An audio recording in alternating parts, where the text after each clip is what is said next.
Field in Regina. It's the battle of the Roughriders. Ottawa representing the CFL East against Saskatchewan from the CFL West. In their last outing, the Eastern Riders lost a thriller to Montreal. Ottawa appeared to have the game won with plays like this from the league's second-best rusher, Lester Brown. Brown using his great speed to score his first touchdown of the season. Tom Burgess started the game at quarterback for the Ottawa Roughriders, but J.C. Watts was brilliant in relief. Watts going long to Mark Lewis. The Riders and Lewis got a break and appeared to have the game locked up. The Alouettes mounted an unbelievable comeback in the final minutes and scored the winning touchdown when the rookie Brian Ransom found James Hood. Hood did the rest, and the Riders lost the game they thought they should have won. The Riders dropped to 2-3 on the season. Montreal win their first. Last week at Taylor Field, the Western Riders entertained the Argos. Saskatchewan's passing game was in high gear thanks to quarterback Bernard Quarles. The ex-Ottawa Rough Rider used his strong arm to find Tony Dennis, only to have the ball stripped by the Argos Nash and recovered by Marcellus Green. Same old story for the Riders, lots of yardage, but few results. But the results did come on this play when Quarles fired a perfect strike to Derek Zeno. The Argos won it when Conrad Holloway and Paul Pearson were absolutely perfect on this play. The Riders beat the Argos in the East, but they couldn't win at home. This afternoon, the two Riders, with more than just matching names, meet at Taylor Field. The following is a live presentation of CBC Sports. The best of Canadian professional football, the CFL on CBC.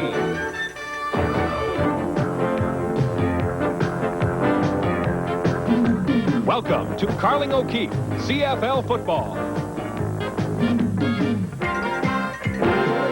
And now, for all the action, let's join our CBC commentary team. To Regina and the CFL's interlocking game between the two Riders. Working with me on this very warm afternoon at Taylor Field, Ronnie Lancaster. Ronnie, the head coach of the Ottawa Rough Riders, Joe Moss, has once again elected to go with Tom Burgess as his starting quarterback in place of the experienced J.C. Watts. Well, we've had the same problem every time we've done an Ottawa game. There seems to be inconsistency at quarterback. It seems like Tom Burgess came off the bench in relief, and Edmonton did a great job, so he gets to start against Montreal. Now, he might have set 14 career records while in college, but the professional game's a little bit different. And against Montreal the other night, he only completed 6 passes, no touchdowns, 56 yards, and I think when he threw this interception, as Joe Moss has said, he'll not hesitate to change quarterbacks. So right away, out comes Burgess, in goes Watts. Watts has a great fourth quarter, 200 yards, 2 touchdowns, and they look like they're going to win the football game. But we turn around, and a few days later, who do we have at quarterback but Tom Burgess? So I don't think it matters who starts, it's who finishes. One of the big problems for the Western Riders has been their inability to score. They've racked up a ton of yardage on offense, but they can't put the ball in the end zone. Boy, they sure can't, and you're not going to win any football game scoring 85 points in 5 games. That breaks down to 17 points a game. That will get you beat 95% of the time. And when you give up 142, you're in a whole lot of trouble. So they're going to try to run and throw the ball. Individually, a big plus for the Ottawa Rough Riders this afternoon against Saskatchewan will be the presence of Greg Marshall in the Ottawa lineup coming off an injury. Well, their defense needs a boost right now. They've lost 3 in a row, and in those games, they've given up an average of 33 points a game. And in the last 2 games, 600 yards in passing. So they have got to get to the quarterback. And for the last 3 or 4 years, that man, Greg Marshall, has been the leader of that front 4. So if they can get the pressure on the Saskatchewan quarterback, Bernard Quarles, then guys like Ricky Barton can come up and put good hits on him. He has been the best hitter, maybe, in the secondary for Ottawa for the last 3 or 4 years. So if he can come up and hit them and they get the pressure, they can cause problems. And if the Saskatchewan Roughriders are going to score points, they have got to get some big games from key people in their receiving corps.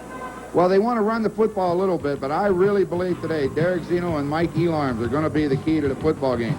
Zeno last week caught a touchdown pass. That's a rarity. They've only had 3 touchdown passes in their 5 games. And then Mike Elarms at the other side, he's their second leading receiver.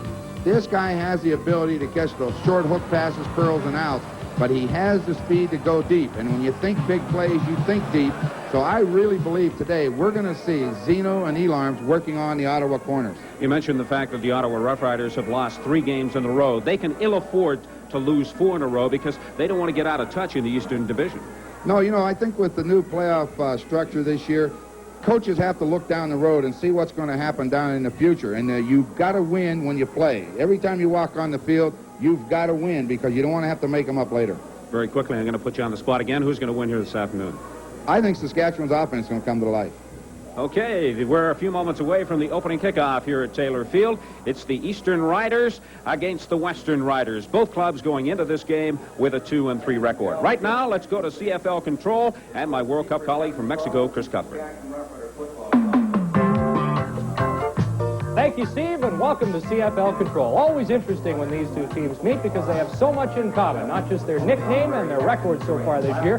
The 12 players on the field this afternoon have played for both Roughriders, and that doesn't include Jack Gotta and George Brancato, former Ottawa head coaches, now with Saskatchewan, or Joe Moss, the Eastern Rider head coach, once an assistant in Regina. And the Rider rivalry over the years almost even. Ottawa has won 16, Saskatchewan 14 of the 30 meetings between the Roughriders. Here's how they stand so far in 1986. Ottawa in second in the East, 4 back of Toronto, 2 ahead of Hamilton and Montreal. While Saskatchewan is tied for 4th, they're 2 back of Winnipeg and with a game in hand on the Stampeders in the West. Coming up at halftime, highlights of the rest of the action in Week 6 and a profile of Ottawa wide receiver Mark Lewis. Steve and Ron will have CompuStats, video analysis, and the star of the first half. The Roughriders almost set to kick off at Taylor Field. CFL 86 on CBC returns in a moment.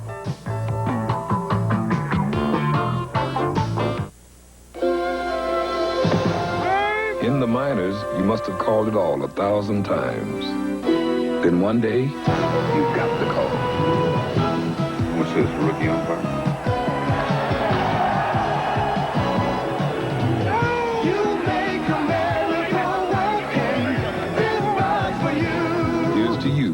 Beechwood age for that clean, crisp taste that says Budweiser. Compliment for that gentleman. This bars for you. I love the excitement in Atlantic City and Las Vegas. And okay, I get VIP treatment. Now you too can get VIP treatment and big savings just by carrying the Players Club Go card. You'll save money on rooms, on top-name entertainment, on food and beverages. Just join the club that's honored the world over. Atlantic City, Las Vegas, Reno, Tahoe, the Caribbean, all around the world. Hey, no strings attached to get the club's benefits.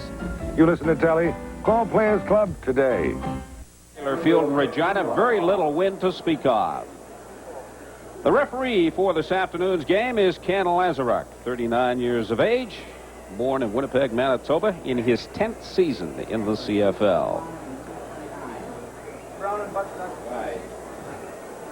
Ronnie, it is a perfect afternoon in Taylor Field. You spent many an afternoon here, and there aren't too many that would be better than this. No, it's nice to play football. I enjoyed playing when it's nice and hot, and right now the wind isn't a factor, and that's kind of an unusual event at Taylor Field. So it's a great day to sit out and sunbathe or play, whatever you want to do. The game is underway. Saskatchewan kicking off to the Ottawa Roughriders, number 21, Lester Brown, at the 20. And he's tripped up at the 23-yard line. Mike Elarms and Ray Elgard getting downfield for the Saskatchewan Roughriders. So Ottawa will scrimmage 1st and 10 from their own 23. Well, Tom Burgess, as we said, the quarterback, Lester Brown, just returned the kickoff, didn't get it out as far as they'd like. So the receivers, Mark Barousse is the gunner, 2nd in receptions. He's a guy with 35 on the season, so they'll look to him a lot. Offensive line, 5 years experience per man up there. That's the average. Nick Benjamin's the youngest.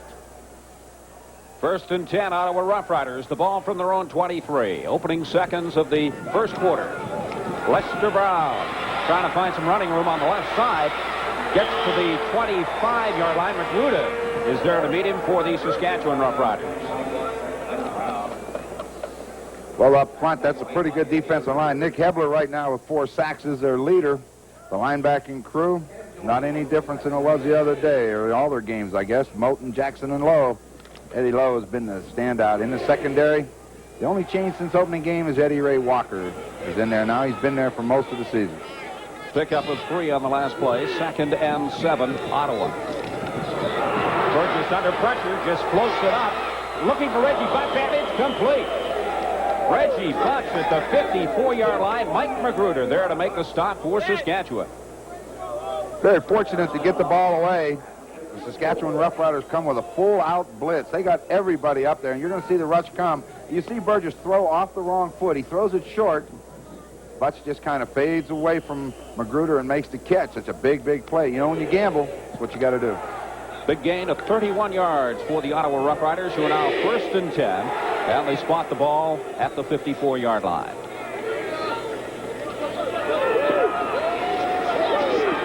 Burgess took 2 steps back into the pocket and decided to keep it himself and ran right into Gary Moten and Rick Goltz.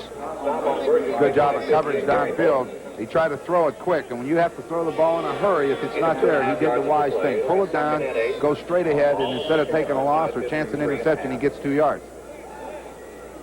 Picked up 3 yards. It'll be 2nd and 7 for Ottawa.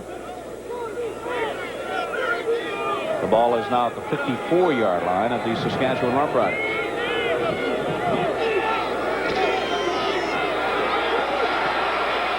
Burgess just floats it up there, intended for Mark Barus. It's incomplete. Not a well-thrown ball by any means. No, that's for sure. All he wanted to do is when he puts his receivers to that one side of the field and then rolls away from them, he takes a quick look at the one receiver side. But what he's looking for is all those guys to be coming across field. He threw it off the wrong foot again, and then, as you saw, you're going to get a receiver killed when you make him jump.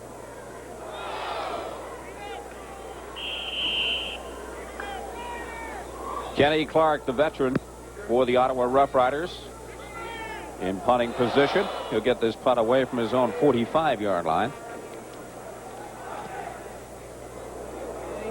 Good punt from Clark, and it sails into the end zone, where I'm sure the Saskatchewan Roughriders will concede the single point. They do. So the Ottawa Roughriders draw first blood here at Taylor Field. They go in front of the Saskatchewan Roughriders by a score of 1-0. Well, Bernard Quarles had a big day last week. He just couldn't put it in the end zone for them.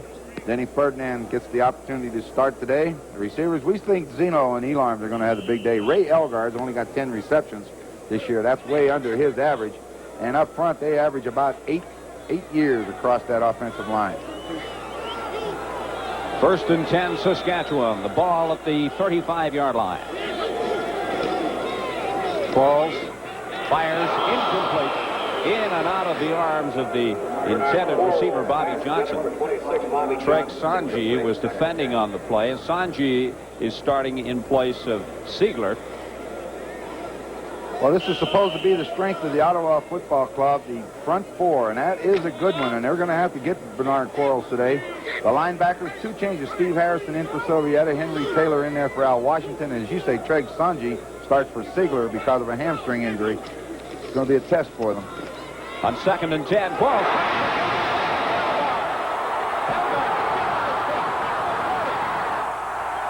Elgard brought down inside the 20-yard line. Well, Quarles can drill the football, and as you saw right there, he drilled it right between the linebackers, and he made the catch, and away he went.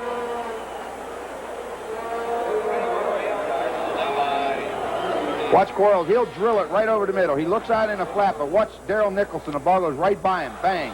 Now it's just up to Elgard. He just does the rest on his own. They spot the ball at the 19-yard line of the Ottawa Roughriders, where Saskatchewan are now 1st and 10. Flags go down. Lots of movement at the line of scrimmage. Henry Taylor in there to make the stop on Quarles, but there was movement on both sides of the line. That big play, Quarles to Ray Elgard, covered 56 yards. The Ottawa Roughriders had a big play on their first possession, but couldn't turn it into points, although they did manage to get the single point off the punt from Kenny Clark. Be interesting to see if Saskatchewan can turn their big play into some points.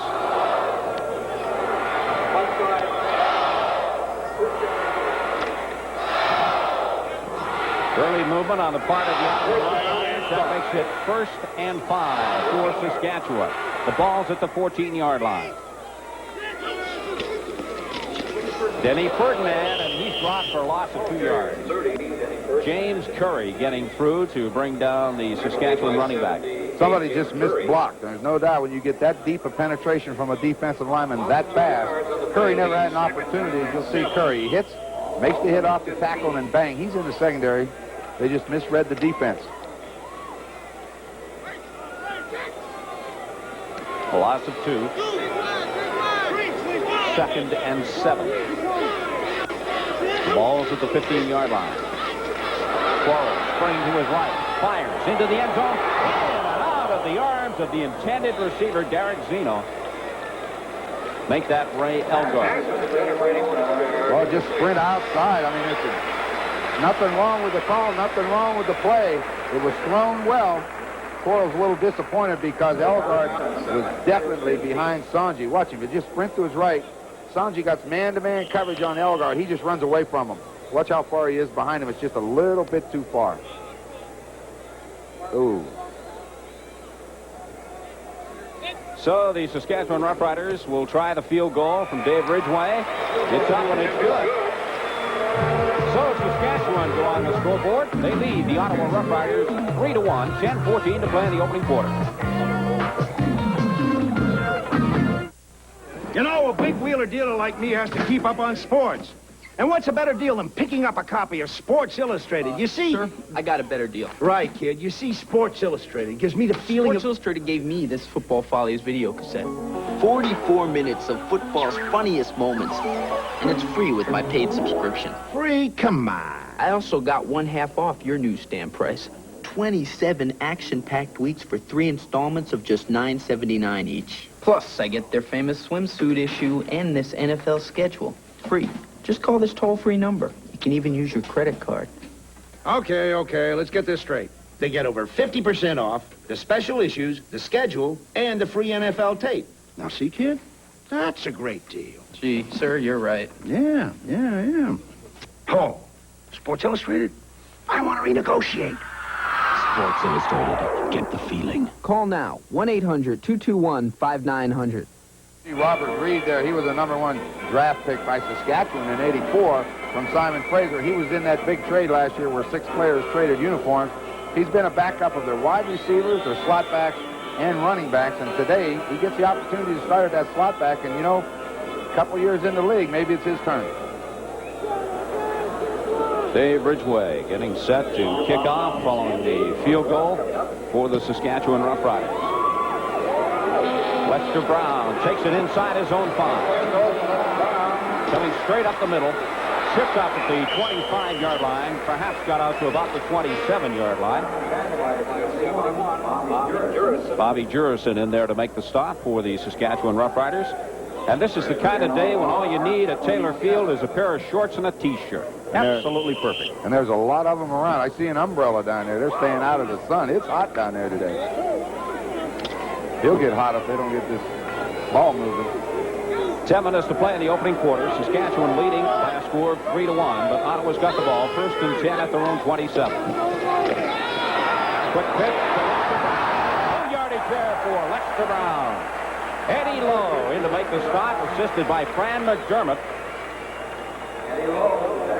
What we see is this is just what a coaches refer to an outside belly. He will belly this guy in and run him. Now, he will fake it, and that first guy that shows, he'll force him to pitch.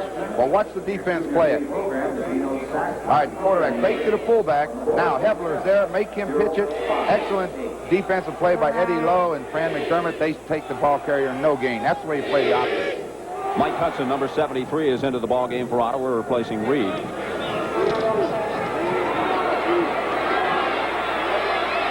Burgess will keep this one himself.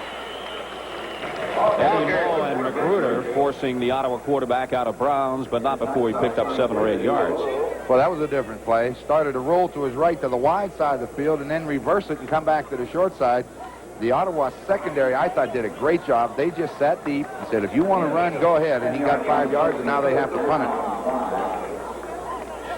Still well short of the first down, so that'll bring on the 11-year veteran, Kenny Clark, to punt this away as Burgess makes his way back over to the Ottawa bench to confer with J.C. Watts.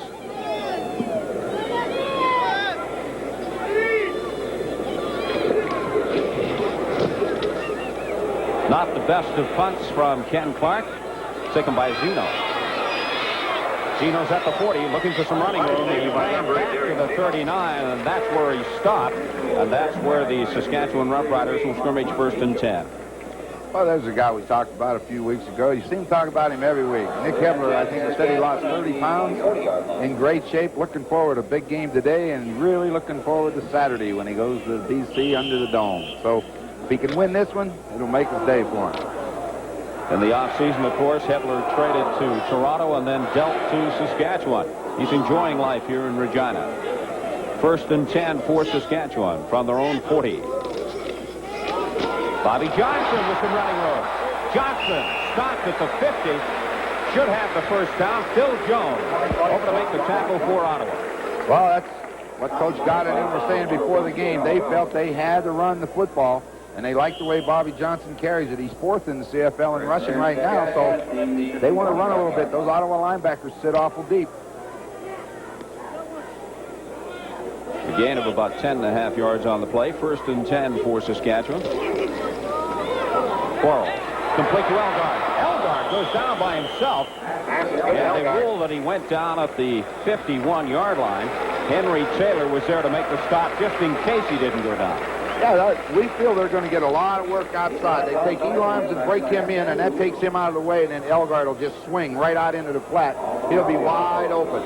You'll watch Lamont Meacham, 33. Now, he'll run with Elimes. Now, there's nobody out there to cover Ray Elgard. He slips and falls. We said he's only got 10 catches. This time last year, after 5 games, he had 42 receptions. So he's a little bit behind. They need 2 yards for the first down. The ball's at the 51. Bobby Johnson. Going to be close. It'll be close. Michel Bougeot in there to make the stop for Ottawa. And Joe Paupau came in off the bench to deliver the handoff to Bobby Johnson on that play. Joe's telling, that's Jim Gilstrap there, the line coach. Joe's telling him it's tough in there today, Coach. So I don't know if I can handle this. So I can take that 2nd and short. Any day of the week. 1st and 10 for Bernard Quarles now at quarterback for Saskatchewan. He pitches to Johnson. Johnson looking for some running room. Finds none. Nicholson and James Curry combining to put the stop on the Saskatchewan running back. What makes the play? It's just a pitch. They just turn and toss it to the outside. And when they toss the football, they pull both guards with them. And then the linebackers just trail along, and they make the tackle. That's what they're supposed to do. Looks like Kevin Powell's having a little talk with Joe Moss about the blocking up front. Trying to explain something to him. No, they're talking about the weather. Yeah, saying it's hot out there, Coach. Too hot to play today. 2nd and 8, Saskatchewan. Quarles firing complete to Elgard. Sanji pulls him down, and Elgard is very close to first down territory. Well, that's twice down. He's beat Sanji to the flag, and he almost got the touchdown. This time it's a crossing route up the field and the other side. Go to the other side and see if he can stay with you. He couldn't stay with him. They get the first down, and you know what? They got down there and didn't score the first time, so they're true to form. Now they're marching again. See if they can put it in the end zone. 1st and 10 for the Green Riders. The ball is at the 38-yard line of the Eastern Riders.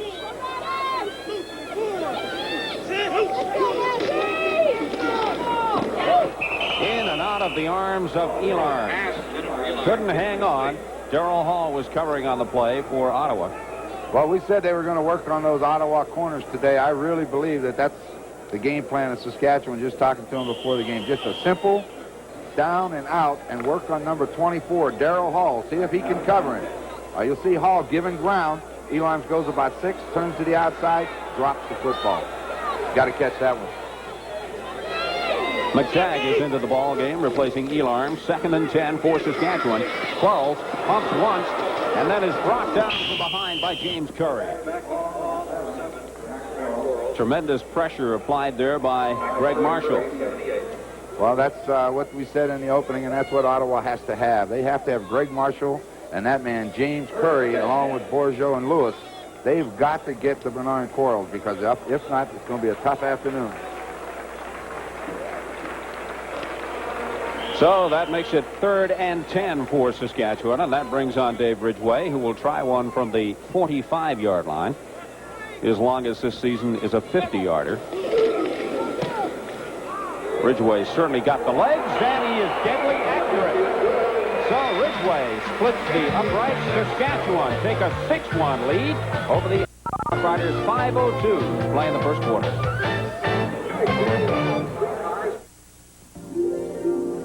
Imagine being on location with ESPN at events from around the... I needed to. I felt okay. You mean just because you felt okay, you didn't do what you were told? Well, yes. I mean, help. Look, the American Heart Association wants you to know high blood pressure usually has no symptoms. If left untreated, it can lead to stroke or heart attack. Be sure to follow your doctor's advice. The American Heart Association, we're fighting for your life. Oh, that'd be very good for me. The people. The places. The learning. The adventure. The world is waiting.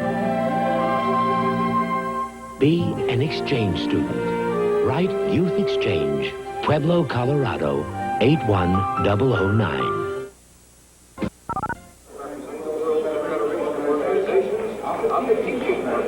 In case you've just joined us, I'm Steve Armitage along with Ronnie Lancaster. We've got Chris Cuthbert at CFL Control on a gorgeous afternoon here at Taylor Field.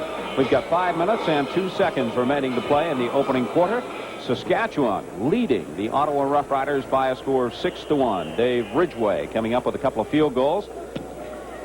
And he has just kicked off following his second field goal. Lester Brown at the 5, 10, 15, 20, 25, 30. And he's tripped up at the 33-yard line by Moore.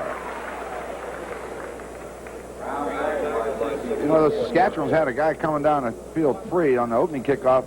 Was Ray Elgard, who made the tackle. This time Bobby Jurison, who they have in there because of his special teams ability. He was free down there, and he forced Lester Brown away from where he wanted to run. Tom Burgess starting his second straight game at quarterback for the Ottawa Roughriders. The ball's at the 32. First and 10 Ottawa. Burgess firing complete to Reggie Butts. Butts still going. Gets up to the 53-yard line. Billy Jackson there to make the tackle for Saskatchewan.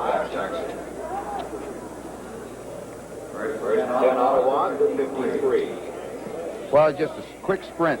This is the run and shoot. Get out there, make the quick read, and throw it. Butts finds the hole between McDermott and Billy Jackson, the linebacker, and he catches the football. They have Mike Hudson hanging out wide to try to influence the defensive back to come out, and he did that time. And in the run and shoot offense, it's so important for the receiver to find that hole. That was a pickup of 21 yards on the last play. First and 10 Ottawa from their own 53-yard line. The pitch is to Lester Brown. Brown will have the first down with a couple of yards to spare. Goltz and Jackson make the tackle for Saskatchewan. Get a good job of blocking by the Ottawa offense. They'll block down here. Now Jim Reed will make the key block to the outside, and that will allow Lester Brown to cut inside. Number 32 blocks out on Nick Hebler, puts him down. Lester Brown picks up 4. Almost 5. Second and 5. The ball now at the 52-yard line of Saskatchewan. Pass is complete to Mark Barouche. McDermott making the tackle for Saskatchewan. Took a good hit, too. It's going to be close to the 1st and 10. They're going to have to look at this. He's going to have to get a little bit deeper. He just couldn't get turned upfield. Just he turned around, he got hit.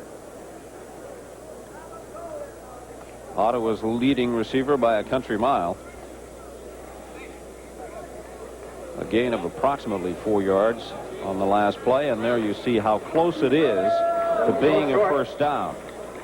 I don't think there'll be any hesitation on the part of this man to gamble and go for it. No, he's got to get some offense going, put some first downs together, hopefully get a touchdown, and they're on the other side of midfield. You've got to get this. This is a test for your offensive line, so they got to have it.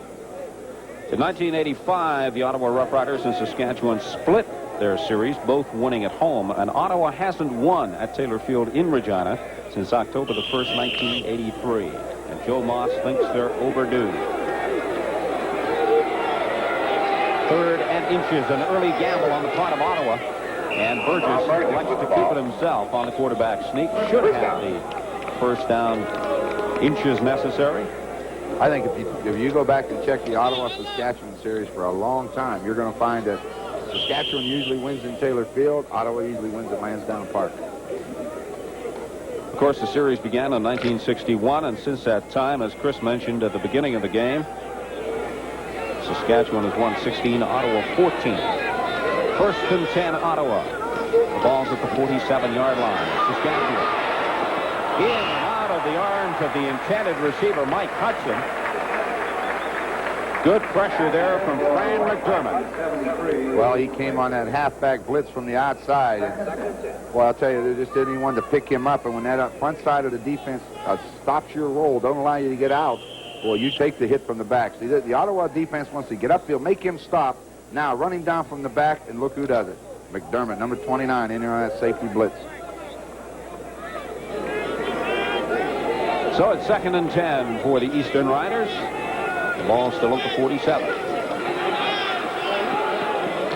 In and out of the arms of the intended receiver, Reggie Butts. And it was Mike Magruder who was covering on the play, putting a little pressure on Reginald.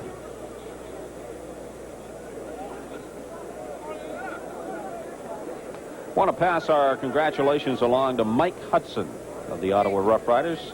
His wife Sue gave birth to their first child, 8 pounds 11 ounces, Michael Zachary. Congratulations to the Hudsons. Yep, he didn't come out with the team yesterday morning. He stayed in Ottawa and came out last night. So. And Mom and Zach are doing well. Kenny Clark punting for Ottawa. Gets another good high punt away. Sails into the end zone over the head of Derek Zeno and rolls through the end zone. So the Ottawa Roughriders pick up their 2nd single of the game, courtesy of punter Kenny Clark. But Saskatchewan still lead by a score of 6-2.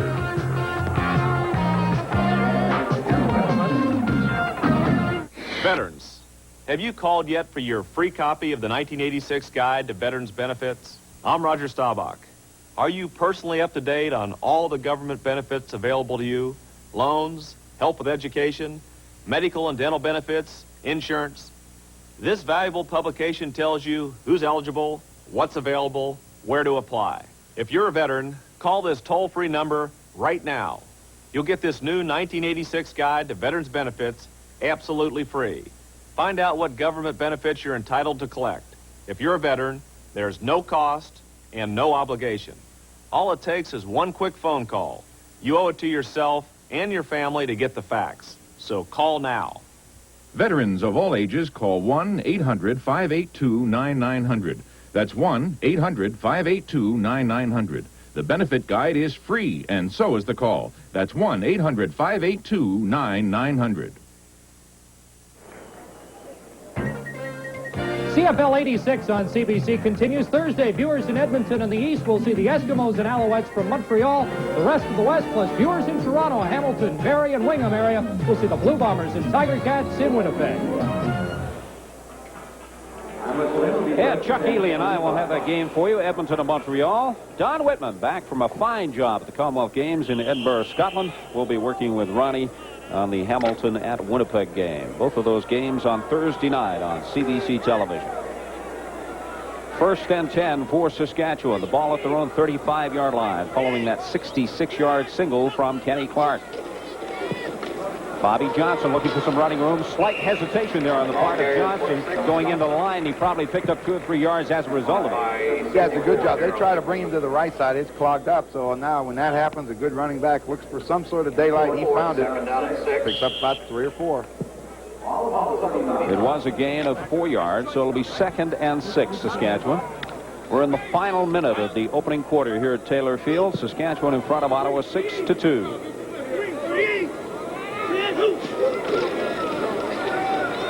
Falls under pressure, gets away, fires in and out of the arms. And again, Tony Dennis unable to hang on to the ball for the Saskatchewan Roughriders. Lloyd Lewis had him, that man, number 76, had Quarles in his grasp. See him come from the left side of the screen. Breaks free. Quarles escapes. He runs into his left, tries to throw it back inside.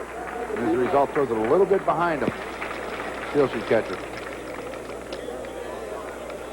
As a former quarterback, quarterbacks always say anytime you can hit the hands, you're convinced the receiver should be able to catch it. That's what quarterbacks always say. Punting situation for Saskatchewan. Jerry McGrath gets a high one away. Phil Jones at the 30. And he's bulldog down at the 32-yard line by Jurison, number 71.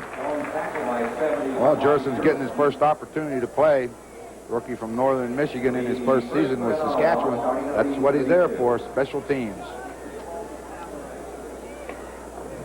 There's a nickname of the Samurai.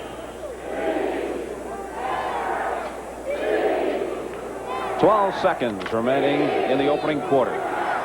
Ottawa have the ball, 1st and 10 from their own 32-yard line. They trail by 4, 6-2.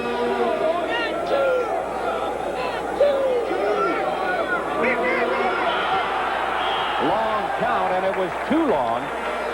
I'm sure there'll be a time count violation. I don't think there's any doubt about it. That's exactly what it was. Burgess unable to get the play off in time. So they'll march it back another 5 yards. 20 seconds doesn't take too long, and Burgess tried to audible twice to bring Weston around from one side of the field all the way to the other, and just didn't enough time with 20 seconds. So this should be the final play of the opening quarter.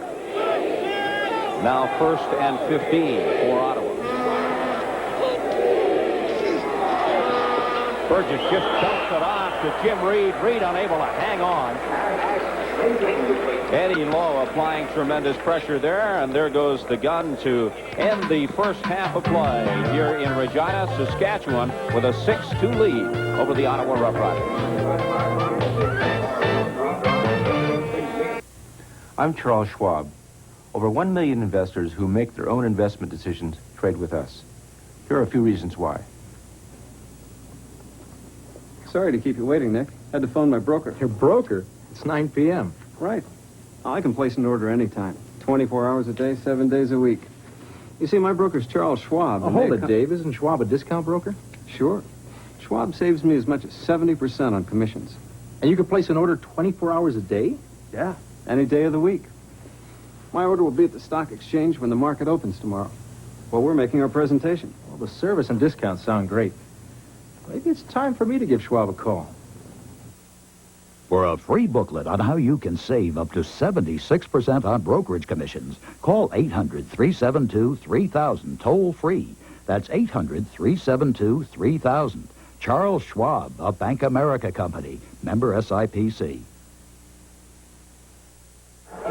Today it's hot air, but I tell you, if you want to check the record book and see where all the longest punts have taken place in the CFL, you're going to find a lot of them right here. I saw Dave Mann kick one 103 yards here one day. There are a lot of people who would say that my partner is full of hot air. It's that hot. They're seeking shade. Oh, heck. The longest punts in the CFL have taken place here at Taylor Field because of prairie air. Well, we got to file that one away. Take it to the bank. That's a good one. Heavy air in Edmonton, dead air in BC, prairie air here at Taylor Field. Let's see if Tom Burgess can make use of this prairie air. 2nd and 15, a definite passing situation. He's under pressure.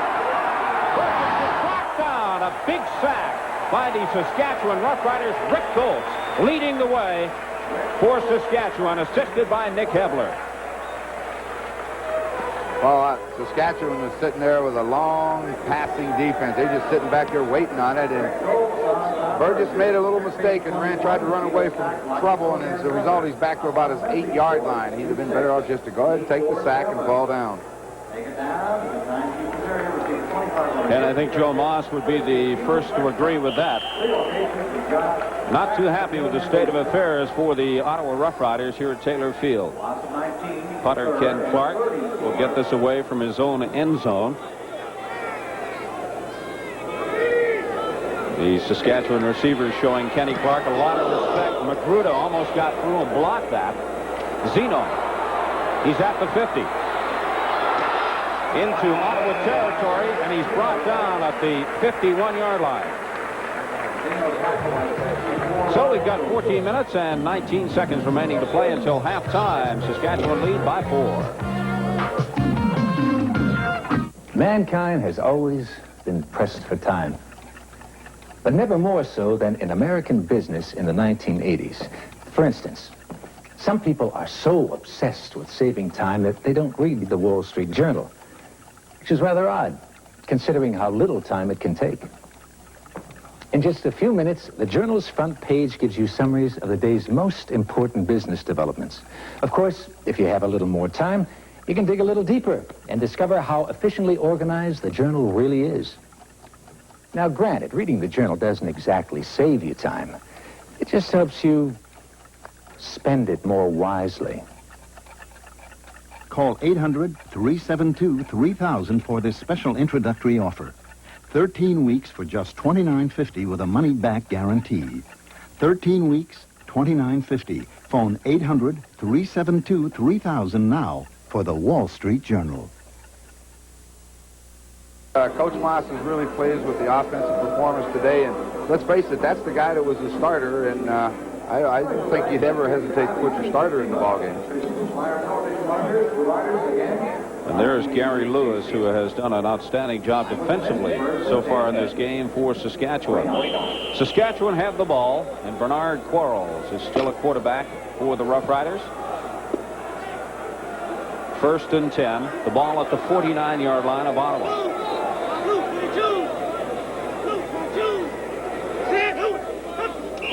Early movement. 4 flags go down.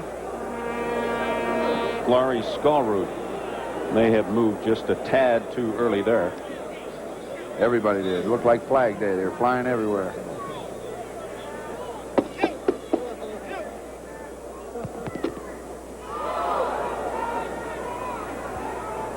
Legal procedure, number 44, Saskatchewan. 1st down, repeated. Roger Aldag was the guilty party for Saskatchewan. Sorry about that, Laurie. The only time those offenses get any recognition is when they're on a penalty. 1st and 15, Saskatchewan. Pass is complete to Denny Ferdinand. He has the 1st down by about 2 yards. Bill Jones and Henry Taylor combining for Ottawa to put the stop on Denny Ferdinand. Well, the nice part of that is when Ferdinand caught the football on the screen and he turned to his inside, the whole right side of the field was open and he got there. You see the ball be dumped on the screen to Ferdinand real quick. There it is. Get a good look at it. Now, when he turns to his left, 2 Ottawa players are coming right here. Once he clears them, it's wide open on the other side. He just turned the corner. A pickup of 16 yards for Saskatchewan. They're now 1st and 10 at the Ottawa 38. Quarles puts it up, intended for Elgard, but it was way over his head. Ricky Barden was covering on the play. That was almost closer to Mike Elarms than it was Ray Elgard. Well, what happened is Ottawa came with their blitz, the 2 inside linebackers. In that case, it was Harrison and Nicholson. And Michel Bourgeot was the guy that got loose, and he put pressure on Quarles, and he couldn't step and throw properly, and he overthrew it. Quarles has now attempted 9 passes, completed 4 for 89 yards. 2nd and 10, Saskatchewan, from the 38-yard line of Ottawa. The give to Denny Ferdinand inside. Ferdinand still on his feet. Has the 1st down. Henry Taylor and Phil Jones over to make the stop for Ottawa. And Michel Bourgeot had a shot at Denny Ferdinand, but couldn't bring him down. What happened is they sent the man in motion, Johnson, and 42, the linebacker, Henry Taylor, went out of there to cover him, and when he went out of there, that's where they ran. They ran right where the linebacker was lined up. So a couple of good heads-up play by that man, Denny Ferdinand. Has kept the drive alive for Saskatchewan, and Ferdinand is shaken up on the play. So that should bring on David Conrad in relief of Ferdinand. Conrad, the Acadia University grad, into the ball game, replacing Denny Ferdinand. 1st and 10, Saskatchewan. The ball at the 28-yard line of Ottawa. Saskatchewan leads 6-2. Quarles thought he saw an opening there, decided to go it himself, but he was stopped before he got to the original line of scrimmage. Darrell Nicholson and Michel Bourgeot in there to make the stop. He was looking outside, and he had Mike Elons being covered by Lamont Meacham, number 33. But a big defensive lineman got in the way. He couldn't throw the football, so he pulled it down, and they had a blitz coming, and they got him.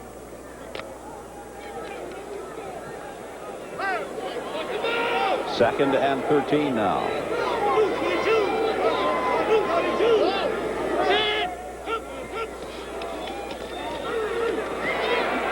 Quarles. Complete. Dennis over the middle. Phil Jones there to make the stop.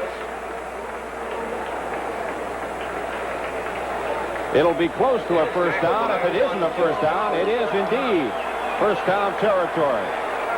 That was a nice throw. Elgard will come underneath. Watch this man, Tony Dennis, right in this circle area. Watch him get hit. He finds the hole, and as we said, Quarles can drill it. He'll get open behind that linebacker, but watch the hit that he takes. Phil Jones let him have it.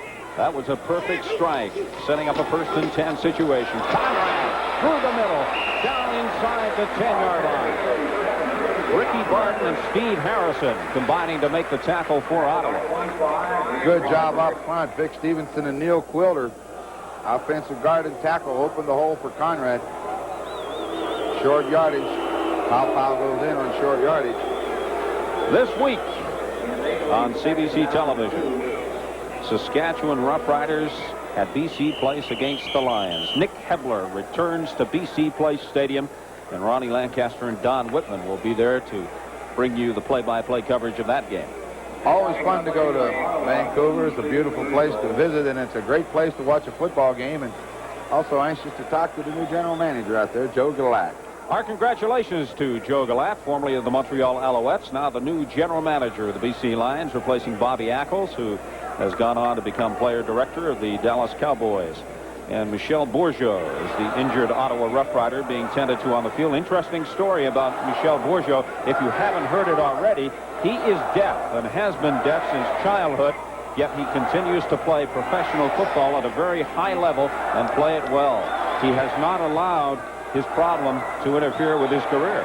No, and that's the best part. He hasn't allowed that problem of hearing to interfere with what he wants to do. And he does a lot of speaking at these kind of groups, goes out and is great with the sign language with the kids and goes and visits these places with the hearing disability, and the kids love him. Second down and 2 yards to go for the Saskatchewan Roughriders. The ball is at the 8-yard line. Ferdinand and Johnson, the running backs. The pitch is to Johnson. Johnson has lots of room. Johnson into the end zone for Saskatchewan. Touchdown.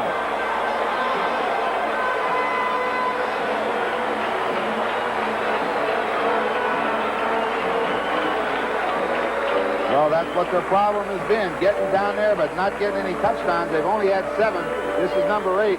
You'll see 44 and 65. Neil Quilter and Roger Aldager, the guards, leading. And also number 30, Denny Ferdinand, making a block on the outside man, and Johnson takes it into the end zone, and that gets them the lead that they want. And for Bobby Johnson, that is his 4th touchdown of the season.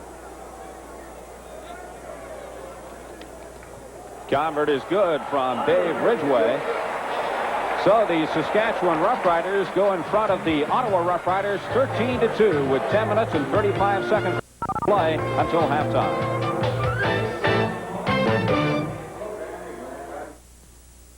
I've climbed the tallest and the most beautiful mountains in the world and learned to survive the forces of nature. May 18, 1980. The Army National Guard was there, helping 137 people to safety. 1,600 National Guardsmen worked round the clock till towns like Yakima and Spokane were back on their feet. Help protect your state. Call today.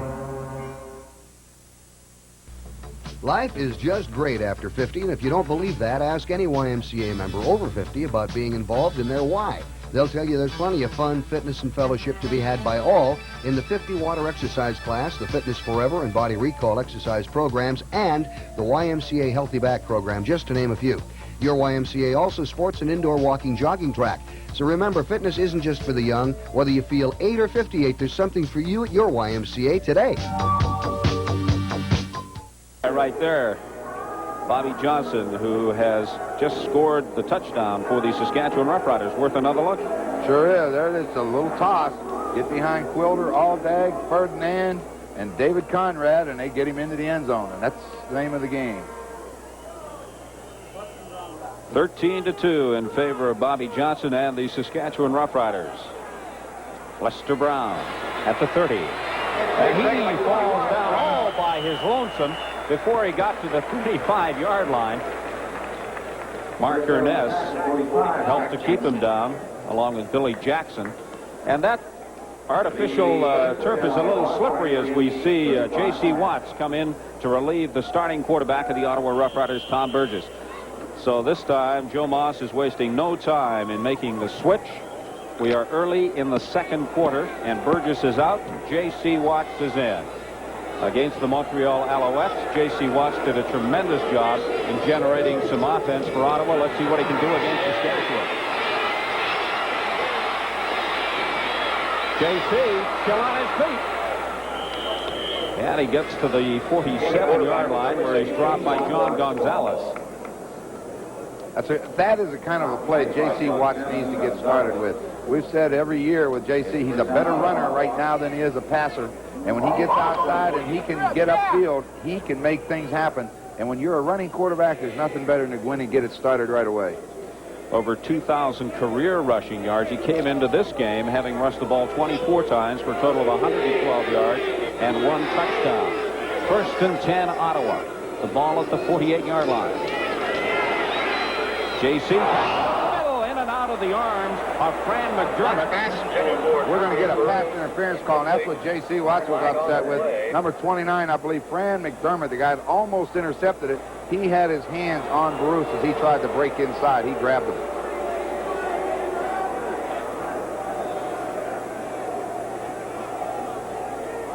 An excellent opportunity for Fran McDermott. Let's pick up the call.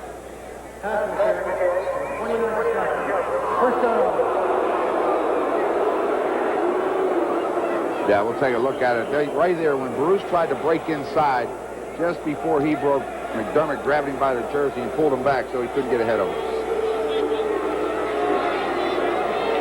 An opportunity lost for Saskatchewan. It's 1st and 10, Ottawa. The pitch to Lester Brown. Lester Brown across the midfield.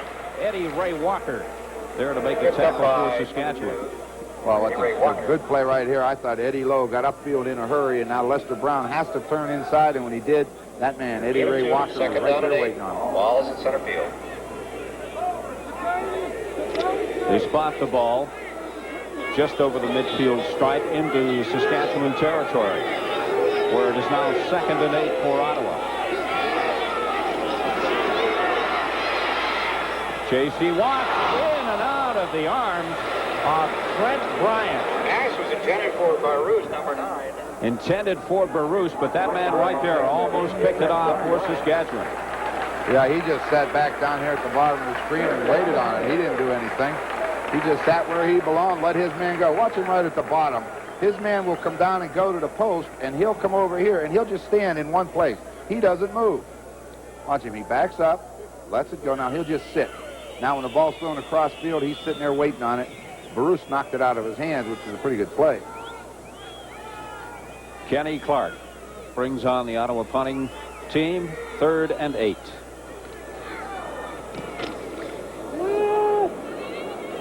Clark gets a good one away, gets a good Ottawa bounce. And Derek Zeno chases that down to the 3-yard line, where Saskatchewan will have terrible field position. What you saw Derek Zeno when he did get the ball out of bounds in the end zone, slam the ball down. He's not too happy. The big thing you tell punt returners, don't let the ball hit the ground, because on that artificial turf it takes the big bounce. And as you say, that's a pretty good kick for Ottawa. They got him inside the 5. That's what you want. 52-yard punt for that man, Kenny Clark. He's averaging 55.2 yards on the afternoon. Came into this game averaging 46.4 yards per punt. Bernard Quarles, a quarterback for Saskatchewan. 1st and 10 from their own 3. Quarles wants to go long. He's got his man open. It's complete. Mike Elarms with a long bomb from Bernard Quarles. What was nice about that play, Bernard Quarles with a little bit of a play-action pattern, and we said that they have a guy like Elarms that likes to go deep. He took an outside release on Lamont Meacham, and Quarles threw the ball very early and just hung it up in the air, and then you just let the receiver run under it. It's up high. With Elarms' speed, he gets behind him. Meacham has to come back to make the tackle. That is one way of getting out of a big hole very quickly. Real fast. That would take that every time. A 49-yard pickup for Saskatchewan on that last play. They're now 1st and 10 from their own 52-yard line. Bobby Johnson gets the call. Bourgeau and Marshall in to make the tackle for Ottawa. That's Mike Colling, defensive coach for Saskatchewan, having a little meeting with the linebackers in secondary. Talk pass coverage. Everything seems to be okay. It's under control. J.C. Watts talking to the spotters up in the press box. That's Tom Burgess standing alongside him. 2nd and 9, Saskatchewan from their own 53-yard line. 6:35 to play till halftime. Flag goes down. Quarles looking for some running room. And he gets into Iowa territory. Treg Sanji over there to make the stop, but we'll have to wait and see what the flag is all about that was thrown down in the Saskatchewan backfield. Well, you see James Curry not moving anywhere. He knows what the call is going to be. So they're going to bring that back. I think it's going to be holding, and I'll just wait for the referee to bring the ball to me. Ken Lazaruk will march off the footage against Saskatchewan, taking it back to the 43-yard line. Here's the call. Holding, Saskatchewan number 30, 2nd down. Well, you can see it right in the middle of the frame. Number 30, Denny Ferdinand, just tackled James Curry. That's why he knew the penalty. He just stood there and waited. That's holding plus. 2nd and 19 now for Saskatchewan from their own 43-yard line. And lots of early motion at the line of scrimmage.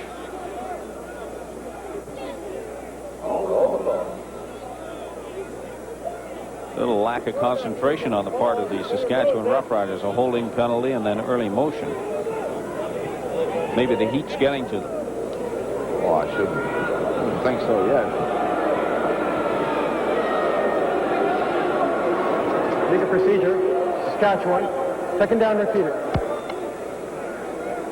Well, they'll do it again as Jack Goda looks on from the Saskatchewan bench. 2nd and 19. Wait, 2nd and 24. 2nd down, 24.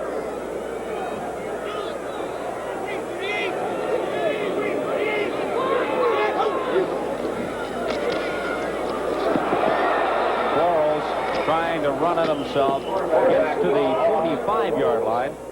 Sanji and Bourgeau in there to make the tackle for Ottawa. Well, there's no doubt what they're going to do here. Watch them just drop. Watch the linebackers. They all get deep on the 2nd down and long yardage, and let him run. Go ahead and run. We'll give it to you. Watch, the linebackers are going to get back. Now, you run with the football with 2nd and 20, and we'll just come up and let you have 5 or 6 and make the hit on you, give you a headache. Headache number 1. Saskatchewan in a punting situation. Jerry McGrath gets a good one away. Phil Jones at the 20. The corner gets up to the 24-yard line where Suter is in there to make the stop. It's Saskatchewan 13, Ottawa 2, 5:28 remaining till halftime. If you just ask for a light beer, give me a light. You never know what you'll get. Dogs. No, actually, Bud Light.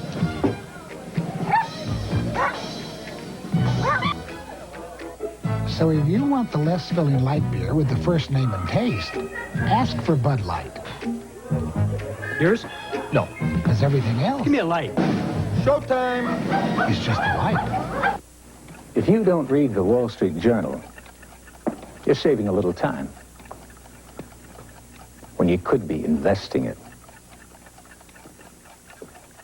Call 800-554-9000 for this special introductory offer. 13 weeks for just $29.50 with a money-back guarantee. 13 weeks, $29.50. Phone 800-554-9000 now for the Wall Street Journal. Warm. That's linebacker Steve Harrison, the Ottawa Roughriders, the #1 draft choice in '83. His fourth season from UBC. He was their outstanding special teams player last year. Even played some fullback when injuries necessitated the move last year. Right now, he needs some air. It's hot. Probably wishes he was at the lake. A lot of people are. Relaxing and a little bit cooler. It's 1st and 10 for Ottawa. J.C. still at quarterback. Gives to the big fullback, Jim Reed. Reed thunders his way up across the 43-yard line. Glenn Suter brings him down, and that's not an easy task. No, 230 pounds and about 6'3". Just a quick draw play to Jim Reed. He finds a big hole, and then those little defensive backs have trouble bringing him down. Number 26, Polindo Grilli, is into the game for Ottawa. He's in motion now to the left. J.C. fires complete to Grilli. Grilli took the ball on his knees, got up, and couldn't find any running room, mainly because Fran McDermott was there to make the stop. Well, they'll just drop back, take that. We said before, in that run and shoot, they want to break the wide receiver into the hole and then swing the man wide. Make him throw to the short guy, then come up and hit him. He only gained a yard, so that's about as well as you can play it. 4 minutes and 20 seconds remaining till halftime. The clock is running. 2nd and 9 Ottawa. The ball's at the 44. The Ottawa trail 13-2.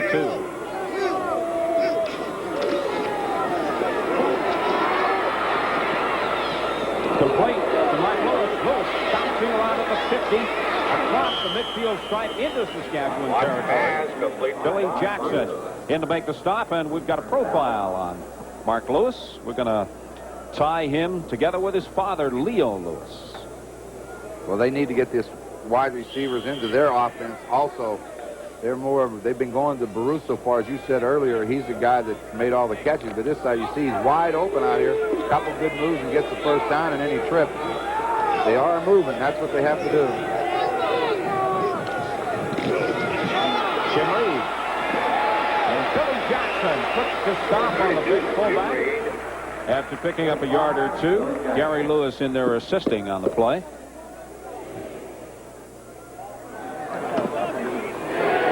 Okay. Joe Moss indicating what he wants J.C. to do on this play. You saw Tom Burgess standing alongside of him also signaling. One of them is live, one of them isn't. So they didn't watch him.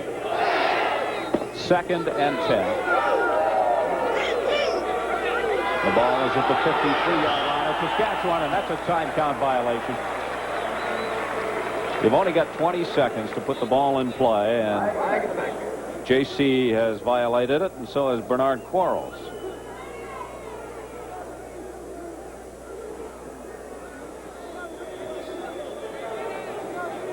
So Ken Lazaruk will mark it off against Ottawa. That'll take a little steam out of the drive. Yeah, 2nd and 15 is pretty tough. A lot different than 2nd and 10. You got to lengthen the pattern a little bit now. But with that man, you never quite know whether he's going to pass or keep it himself, because he's quite capable of picking up the necessary yardage. Well, he's an excellent runner if he gets outside. Have to be careful of him. With most quarterbacks, it's fairly obvious. 2nd and 15.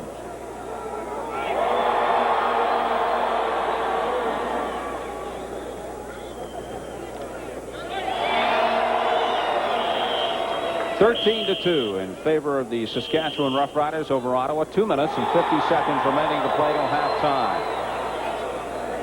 Yeah, we've got a timeout down on the field. We'll take a timeout ourselves. 13-2 in favor of Saskatchewan. Here they are.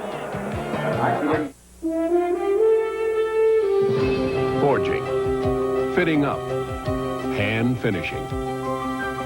exacting standards that say nothing is complete until it's right. One beer is brewed with these same values. Budweiser. The most expensive ingredients. Exclusive beechwood aging for a clean, crisp taste. Because this Bud's for you.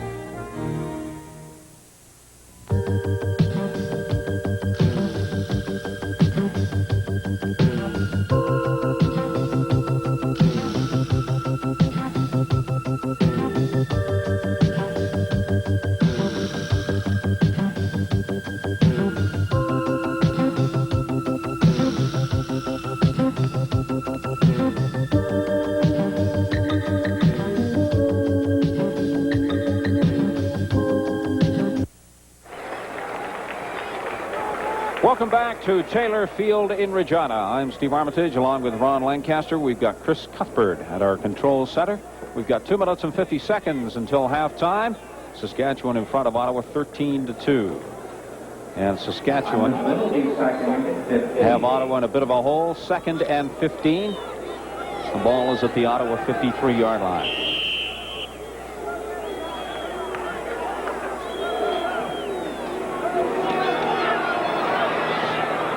It's complete, or it was complete. Mark Lewis unable to hang on. He had the ball inbounds, did a juggling act, and then lost it out of bounds. Just went downfield on the corner. Trent Bryant broke to the outside. As you say, Watts put it on the numbers. Couldn't hold it.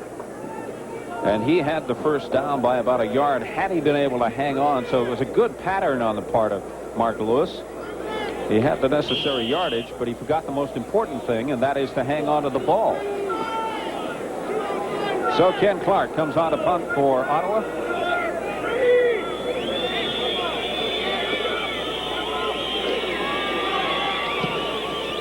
Another good punt from Ken Clark, going back into the end zone where Fran McDermott takes it and will concede the single point. I'm sure there's a little bouncing around in the end zone to kill off a few extra seconds, but there's no doubt that McDermott was going to give up the single point. So Kenny Clark has accounted for all the Ottawa scoring with 3 singles off of 3 booming punts. That one was 67 yards, and that makes it 13-3 in favor of the Saskatchewan Roughriders. Well, we've got an interesting halftime coming up for you. Chris Cuthbert will have the highlights from Week 6 in the CFL. We'll take a look at Mark Lewis, and we'll check the CompuStats stats. And Rod will have the video analysis, and we'll possibly talk to a player from the first half of play here at Taylor Field. That guy that looks relaxed today, doesn't he? He's just enjoying himself in the sunshine here at Taylor Field. Bobby Johnson, the ball carrier. Taylor makes the stop. Johnson picking up a couple of yards. Number 42, Henry Taylor, gets the opportunity to play linebacker today because of the injury, a knee injury to Al Washington last week. Taylor, 228-pound linebacker from Florida State. Probably been waiting to get into that game.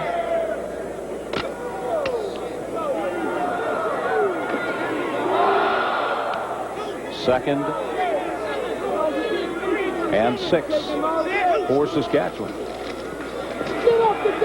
Quarles with lots of time, complete to Tony Dennis. Dennis just shy of the 50-yard line. Craig Sanji makes the tackle for Ottawa. Well, you get him in man-to-man coverage. That's all you have to do. Just break him across field, picking on the new kid, number 36. This is Dennis. He'll run right at Sanji and then break across the field and see if he can stay with him. Runs right at him and comes across the field, and you'll see Sanji will be trailing him. Make the catch, make him make the tackle. Minute and 50 seconds remaining till halftime. The clock is running. 1st and 10. The pitch to Bobby Johnson. Johnson across the midfield stripe into Ottawa territory. Tripped up by Darrell Nicholson. A lot of time. Might as well go ahead and run it. I know they want to run the football today from talking to Coach Gata, but 1:44 left. They know they have a lot of time to score if they can keep the drive going, and he's got 7, so he could even run it again if he wants to. Jocko very intent on establishing that Saskatchewan running game. Such an important part of the game in the CFL. Nice to have that balance if you can. 2nd and 4. The give to Ferdinand. Ferdinand picks up the first down And much of that he did himself. That's a good job of running. The offensive line was trying to get him outside, but in doing so, the Ottawa defense wouldn't let him where he wanted to go, so he just turned inside and got it. That is a good job of running. And as you say, he knew what he needed, and he dove for it at the end to get that first down. Minute and 17 seconds now until halftime. 13-3 in favor of Saskatchewan. 1st and 10 for the Green Rough Riders. The ball is at the 48-yard line of Ottawa. The give to Ferdinand. Down just shy at the 30-yard line. Ricky Barton makes the stop for the Ottawa Rough Riders. Well, you see the back in the backfield. We said he goes in motion from here. Now they run a draw. Here's Taylor who ran from here. That leaves the area open right where they want to run the football. Taylor's out there chasing his man right where the linebacker was. That's where Ferdinand goes. That's the second time today they've had the opportunity to do that. Greg Miller into the ball game for Darrell Nicholson. 1st and 10, Saskatchewan. Quarles fires in and out of the arms of Ray Elgard. Elgard got one hand on it, then another hand, but he couldn't get the two hands together. Yeah, what happened is they run a screen to Johnson outside and hook Elgard, and if the linebacker runs out of there, they throw it to him, but he just couldn't squeeze it. 39 seconds now on the scoreboard clock here at Taylor Field. A 2nd and 10 situation for Saskatchewan. The ball is at the 32-yard line of the Ottawa Rough Riders.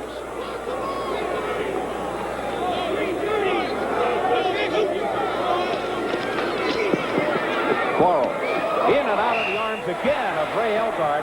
Good defensive play by Henry Taylor. Fans didn't like it, but that was a good defensive play. Henry Taylor, just as that ball arrived to Elgard, he hit him, and that's the way you play defense. And that didn't burn up too many seconds on the scoreboard clock. 34 seconds remaining now until halftime. And that brings on Ridgway. And a field goal attempt from the 39-yard line.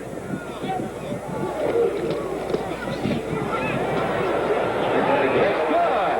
Ridgway splits the uprights here at Taylor Field and increases the Saskatchewan lead by 3 points. They now lead 16-3, and again that only burned up 4 seconds. We've got 30 seconds now until halftime.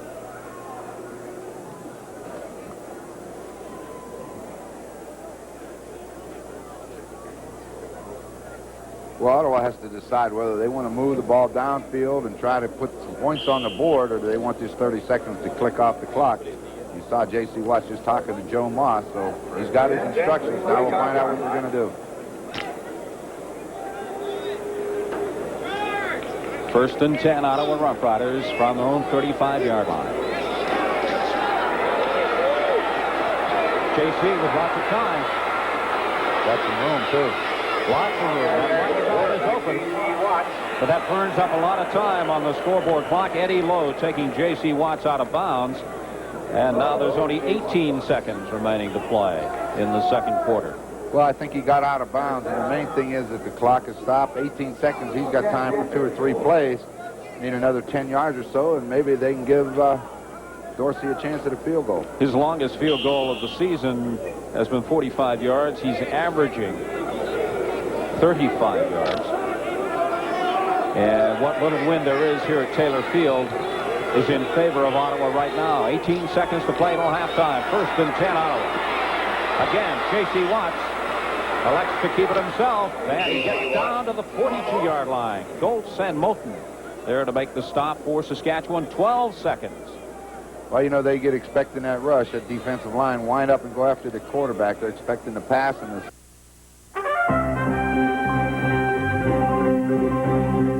Hello, everyone. Welcome to the ESPN Sports Center. I'm Greg Gumbel with a special report on the status of the United States Football League. As you know, it was awarded just $1 in damages in its antitrust trial against the National Football League. The owners got together in New York beginning at 9 a.m. this morning with Commissioner Harry Usher to determine the future of the United States Football League. And for now, at least, ESPN has learned from Commissioner Harry Usher that the United States Football League will suspend operations for 1 year. probably and at least until 1987, at which time we assume that they will reassess their situation. But right now, the owners of the United States Football League have decided that they cannot continue to operate the way they have without a network contract or without some damages from the antitrust trial. That section of the trial, of course, is being appealed by USFL attorney Harvey Meyerson. But once again, ESPN has learned from Commissioner Harry Usher that the United States Football League will suspend operations for at least 1 year. We'll return you now to Canadian Football League action, and we'll have more on a subsequent Sports Center update.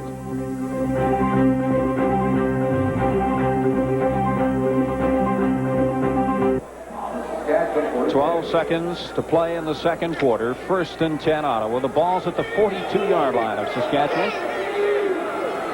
Ottawa would like to take some more points into the dressing room. You can bet on that.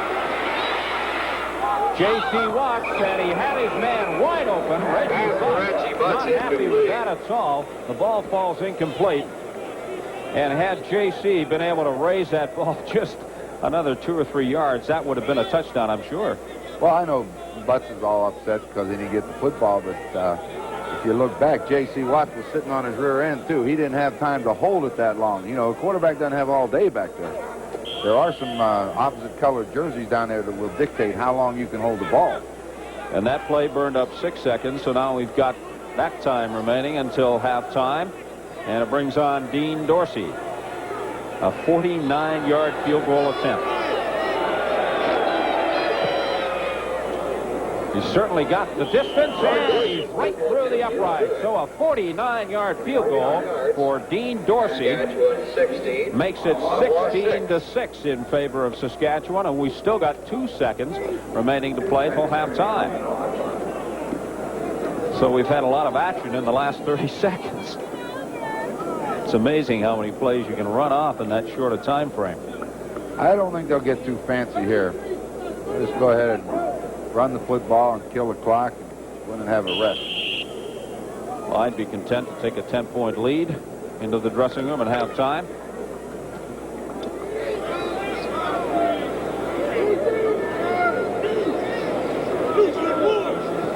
First and 10, Saskatchewan from their own 35-yard line. And Quarles just merely content to run off the scoreboard clock here at Taylor Field.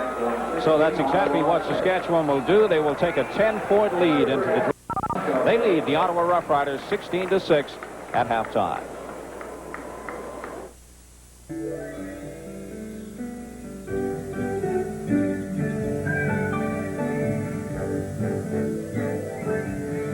These are important years. Years when you're the center of his world. The years that you're shaping his life. Knowing that cigarette smoking is a major cause of heart disease, would you want him to smoke?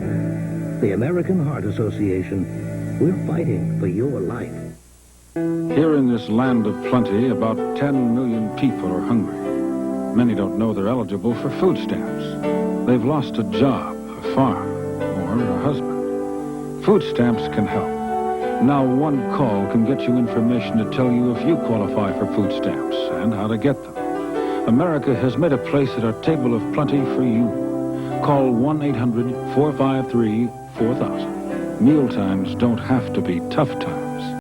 Hello, everyone. Alan Massengale from the Sports Center with this update. As we just reported moments ago, the USFL, the owners of the USFL, met in New York today, and they decided to suspend play for another season, meaning it would have been 2.5 seasons, 2.5 years since the last time the USFL kicked a football off and played ball, and apparently they've got to assess their situation for another year. They decided more time was necessary to pursue legal avenues. They plan to appeal last week's $3 award given to them in their antitrust suit against the NFL, and the hearing is scheduled September 3rd to allow the USFL to ask for this appeal, and the 8 teams, 8 remaining owners met in New York, and they had decided that they cannot play, they cannot operate this season without the revenue they hope to attain in that antitrust suit against the NFL. That word coming from USFL Commissioner Harry Usher. A pre-meeting poll said that the owners were split on continuing. 4 owners from New Jersey, Tampa Bay, Orlando, and Arizona wanted to push ahead according to this pre-meeting report, but Baltimore, Birmingham, Jacksonville, and Memphis were leaning towards other alternatives, and the alternative apparently is not to play this season. The question now is, What of the players? What happens to players like Herschel Walker and Jim Kelly of the Generals? Will they play this season in the NFL? Will they be allowed to? What about the USFL Players Association? Will they plan to file a suit of their own? Now, news just coming in from Commissioner Harry Usher. He said the USFL would seek an injunction asking that the NFL be required to drop one of its 3 network television contracts. This just in, Usher also said the USFL would seek an injunction asking that the NFL be required to drop one of its 3 network television contracts. This is quite a significant movement. He said the league would also seek a new hearing on damages because of what it considered to be the confusion of some jurors in reaching a decision in that aspect of the case. He says, and we quote, because of the unbelievable impossibility of effectively playing pro football without a television agreement with a network, we are postponing play until we get either injunctive relief or the confusion on the verdict alleviated. That was Usher's statement. The commissioner said a committee would be formed to work out an agreement with the players' union.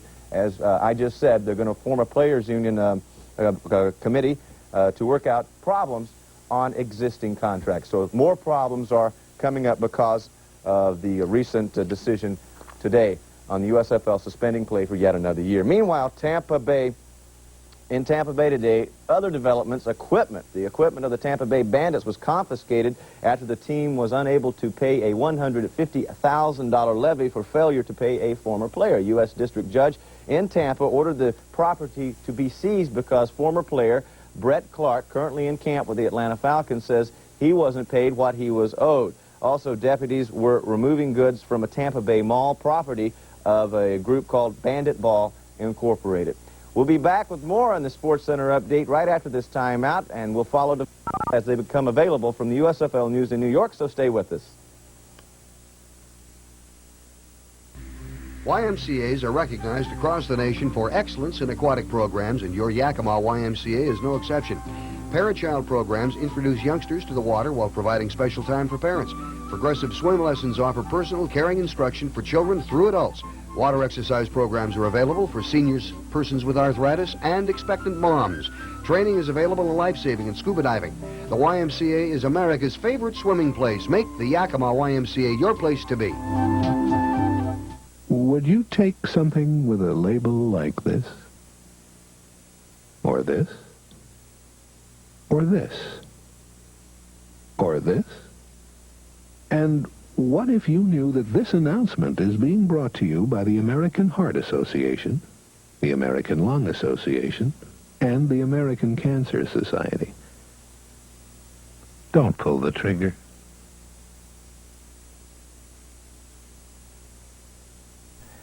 NFL football in London this weekend as the National Football League happily began its preseason with a road show across the Atlantic. From all indications, the London game was a smashing success, as they say over there. We have highlights from the Bears and Cowboys. 80,000 people jammed Wembley Stadium to watch the Bears and Cowboys do battle. And don't try to identify number 38 for the Bears. He's Russell Wilsmer, an English football player who kicked off for the Bears. And the English are still learning the rules of the game.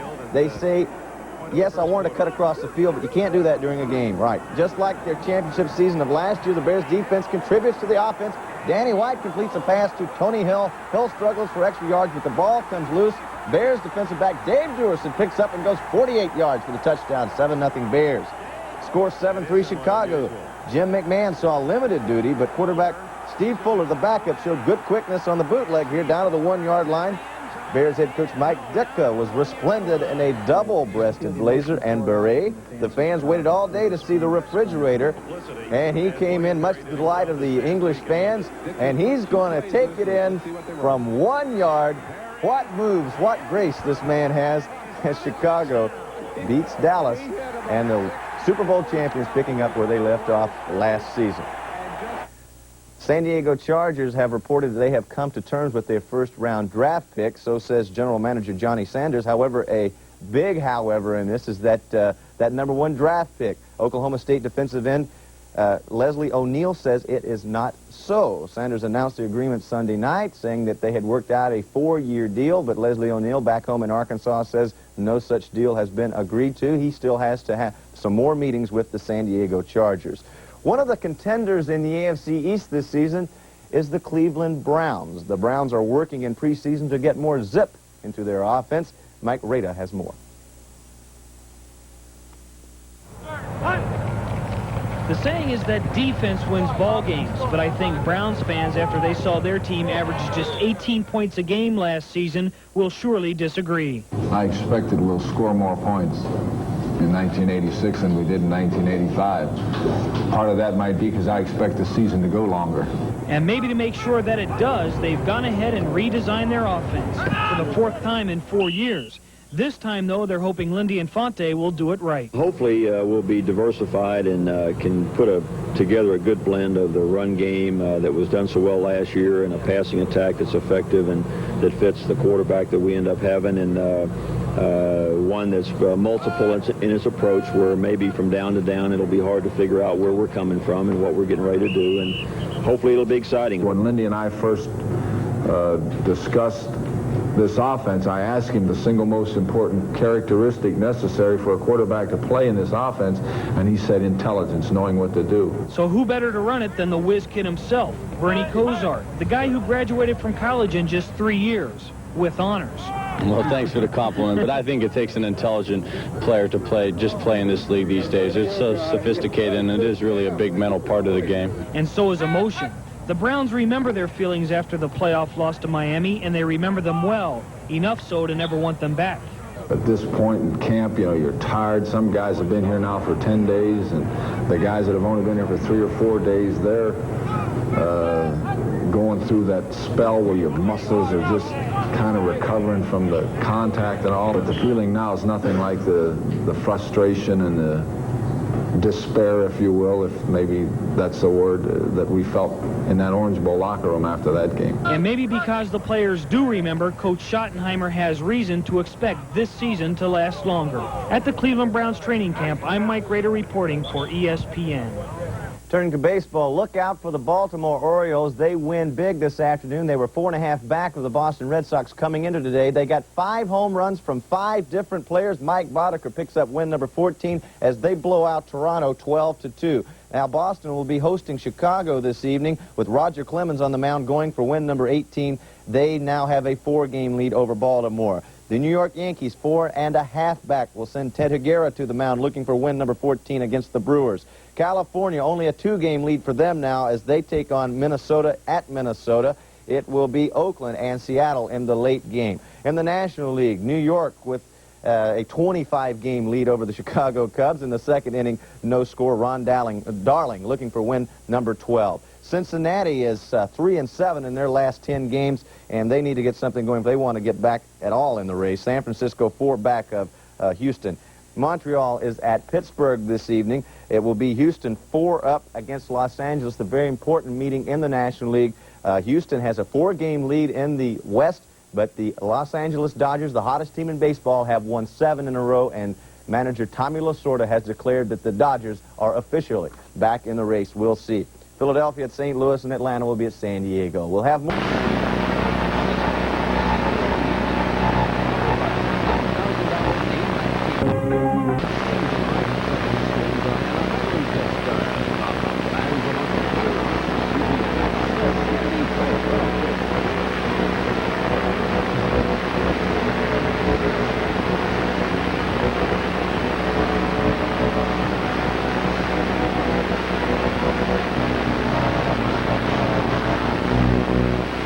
Missions that we provide investors, we give them a haven where they can conduct their business without all of the hassles and the opinions and pressures from salespeople. I have always been an investor myself, and I have tried to think of everything that we do for our customers through the eyes of myself. Would I like it as a customer? Would I not like it as a customer? Save money on brokerage commissions. Call Charles Schwab now for this free booklet. Toll free 800-372-3000. That's 800-372-3000. Find out what Charles Schwab can do for you.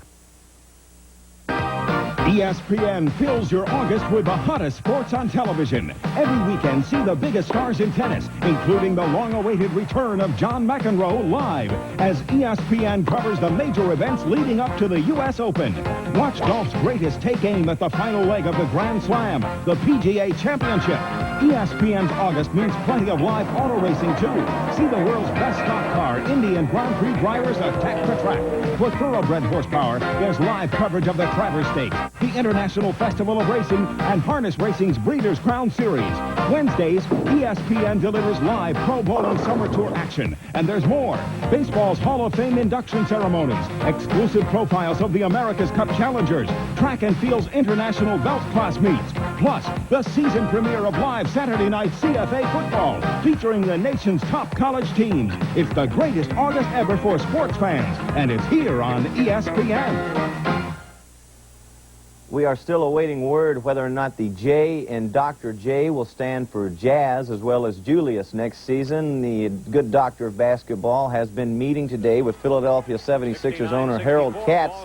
The all-star basketball player will decide if he will accept an offer from the Utah Jazz. The Jazz have offered Irving a reported $1.9 million for next season, nearly $2 million for one season, and then they will have the option to renew for a second year. Now, the offer from the Sixers, the latest reported offer from the Sixers, is $1.45 million for the services of Dr. J for one season next year. Apparently, sources close to the good doctor say that he is having a loyalty problem here because he has been with Philadelphia for 10 seasons. And he doesn't really want to leave, but the offer may be just too good. He met with the owner, Mr. Miller, yesterday, Larry Miller from the Utah Jazz, and then he met again this morning. Apparently, they got along very well, and so it's up to the Dr. J right now. We'll find out later on this afternoon what the word from him is. John McEnroe will end his 7th-month exile from tennis by defending his title at the Volvo International Tournament getting underway today in Stratton, Vermont. McEnroe hopes this is the first stop on his return to the top of the tennis world. He says he's very serious about this. The layoff was what he needed. It's what he was planning to do. He was planning all along to come back. There was never any doubt. He will face Brian Teacher tomorrow in his opening match. The top 3 seeds, which include Yvonne Lindell, Boris Beckert, and Jimmy Connors, also have their first-round matches tomorrow. A reminder, you can see John McEnroe, the Big Mac Attack, is coming back right here on ESPN. It will be coming your way this weekend. To recap the top story that happened just a few minutes ago from New York, the USFL owners, the 8 remaining owners, have voted to suspend play until next season. They will not play this year. They apparently decided more time was necessary to pursue legal avenues, and they are planning to appeal last week's $3 award in their suit against the NFL. A hearing is scheduled September 3rd to allow the USFL to ask for an appeal. The remaining 8 owners met in New York, and this is the decision they came out with. More football now. J.C. Watts warming up on the sidelines for the Ottawa Roughriders. I don't think there's any question that J.C. Watts will start this second half at Taylor Field. Saskatchewan leading by a score of 16-6. Mike Elarms and Derek Zeno are back to receive the second half kickoff from Dean Dorsey. Dorsey teeing it up at the 35-yard line. Both Ottawa and Saskatchewan coming into this game with 2-3 records. Ottawa having lost 3 in a row and twice to Western opposition, Calgary and Edmonton, so they have not had a great deal of success against teams from the CFL Western Division. Dean Dorsey gets the second half underway. Zeno at the 20, 25, 30, 35. Still on his feet and brought down to the 42-yard line by Greg Miller. So Saskatchewan will have pretty good field position from which to work. First and 10, Saskatchewan. Counting 42. It's not bad field position. You got it on a 42-yard line to start the second half, a 10-point lead, and you want to go out and get things established in the third quarter and take control of the ball game right now. Either way, offensive or defensive. First and 10, Saskatchewan from their own 42. Quarles over the middle, complete to Elgard. And Elgard up to the 48, 49-yard line. Treg Shawnee was there to bring him down, but a flag is down on the play. I think we're going to see 15 more yards tacked onto this think they're going to call a late hit on number 76, Lloyd Lewis. See the ball in the air. Elgard makes the catch. After the ball was released, Lloyd Lewis threw Bernard Quarles to the ground, and that cost him. That's it. 76 Ottawa. First down, Saskatchewan. Lloyd Lewis, the guilty party for the Ottawa Roughriders. As Ronnie pointed out, it's 1st and 10 Saskatchewan. The ball is now at the 34-yard line of the Ottawa Roughriders. Opening seconds of the second quarter here at Taylor Field. Quarles. Complete to Zeno. Zeno stopped at the 23-yard line by Darrell Hall. Well, you get that man-to-man coverage, and the linebackers are coming into the hole. So all he does is runs a little bit of a hook. He'll just turn right in front of Darrell Hall, and he'll be wide open. All right, there's the linebackers coming up. Now look at all the room. Nobody underneath it. There's no linebacker to get in the way. Darrell Hall's off 4 or 5 yards. Nice, easy catch. Gain of 13 yards, 1st and 10 Saskatchewan. Quarles under pressure, gets away from 2 men, and then finally trips up over the one Rough Rider who was down on the field. Tremendous pressure there from Taylor. But nobody really made the tackle. It was just that Bernard Quarles couldn't hurdle the lone Ottawa Rough Rider down on the artificial turf. He was in heavy traffic anyway. I think even if he gets over him, he's still going to be sacked. But, you know, you just get disappointed. You get down there, you like to keep that drive alive. And Ferdinand come in with a play from the bench from Jack Goda. So we'll see what happens now. 2nd and 11.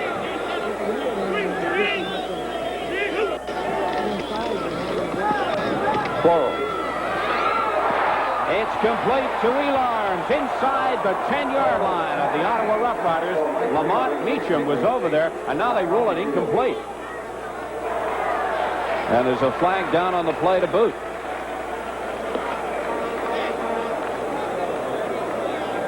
I think it's going to go against Ottawa. Greg Marshall didn't seem to be too happy.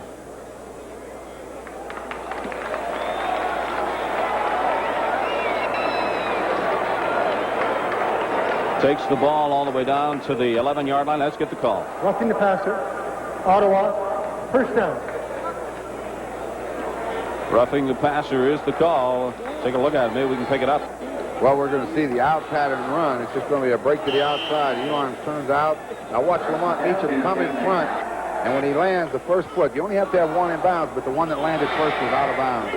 But that roughing call hurt you. 1st and 10 Saskatchewan from the 11-yard line. This is Bobby Johnson. Johnson looking for some running room. Assanji makes a good stop on Johnson, the running back. This was a draw play to go up the middle to Bobby Johnson. And what the problem is watch. Number 1, Phil Jones comes on a safety blitz. That's why the ball carrier has to run out here. Number 1, Phil Jones comes up through. Now he's in the hole waiting on him. Johnson naturally runs away from him, but he runs into trouble outside.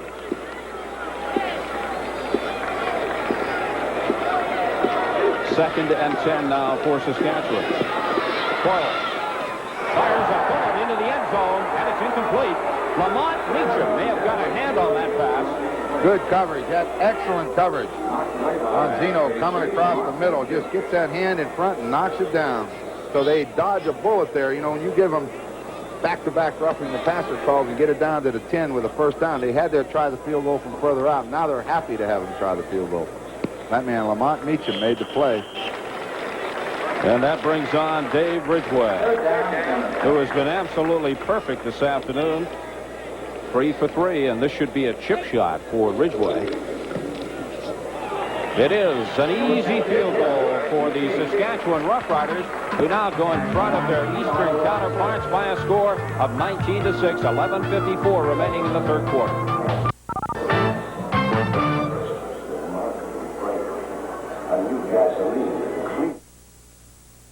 Now, I believe your instructions were quite clear. Well, You have not been doing what you were told, have you? Well, I didn't think I needed to. I felt okay. You mean just because you felt okay, you didn't do what you were told? Well, yes. I mean, help. Look, the American Heart Association wants you to know high blood pressure usually has no symptoms. If left untreated, it can lead to stroke or heart attack. Be sure to follow your doctor's advice. The American Heart Association, we're fighting for your life. Oh, that'd be very good for me. The people. The places. The learning. The adventure. The world is waiting. Be an exchange student. Write Youth Exchange, Pueblo, Colorado, 81009. Unusual player. He was for territorial protection at Calgary in 1983. We have seen him play everything. Now, he was traded to Saskatchewan in 85, but he has played fullback, slot back, offensive and defensive line. Jim Gilstrap was telling me before the game that they thought he was going to win the offensive tackle position this year. He holds a biology degree from the University of Hawaii. The only thing he hasn't done is play water boy. 1st and 10 for the Ottawa Roughriders from their own 35-yard line. It gets a big Jim Reed. And Jim Reed runs into Billy Jackson after picking up 3 or 4 yards. Well, Jim Reed told you in that interview that they were going to come back and run that draw some, and the first play out of the block, come right back with it, try to get that running game going. That has been a very effective play for the Ottawa Roughriders, but you cannot run that draw play as your only running play in your running repertoire. 2nd and 7. Blocked in and out of the arms of Robert Reed that time. Eddie Ray Walker covering on the play for Saskatchewan. You know, when you put 4 receivers to one side of the field like they do, they're trying to flood an area. What they're hoping is get them in a man-to-man coverage, but Saskatchewan's full of them. They just went to a zone, forced them to throw it underneath. They had the pressure on him. He threw it a little too far for Reed to catch. Robert Reed has been alternating all game with Mike Hudson. Ken Clark, who has been booming them here at Taylor Field in the Prairie Air, which Ron Lancaster insists is at Punter's Ballpark, and it may well be. Kenny Clark would be the first to agree with that. Zeno at the 35. Tries to find some running room on the outside, runs into Hudson. That was one of Kenny Clark's worst punts of the afternoon. As soon as I start saying what a great job Clark is doing, he comes up with a clunker, only 37 yards. Oh, he's kicking into the wind right now. Oh, that's it. See, I'll just check those flags out down the end zone. They're blowing a little bit.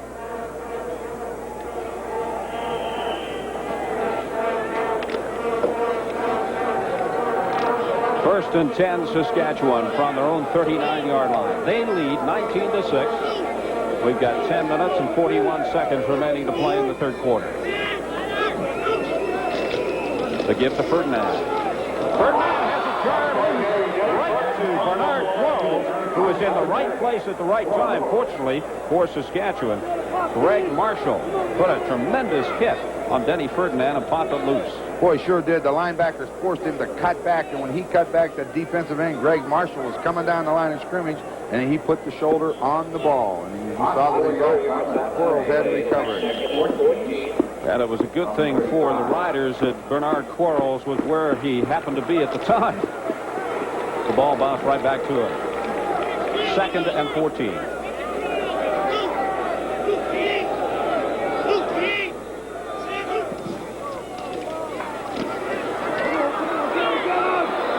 Quarles trying to get away from James Curry and Lloyd Lewis, but he couldn't. And once those two guys get a hold of you, there's not much hope. No, there's not much chance. Good job downfield of coverage by the secondary. They force Quarles up and then bang, put him on his back. Curry gets him by the leg, and then from the backside, they put a hit on him.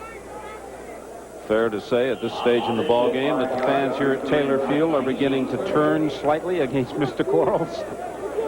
Well, I don't know. You know, they just want to win, and they got a lead right now. I think if he hangs on, he's okay. When you're losing, nothing goes right. Jerry McGrath with a great kick. But inside his own 30.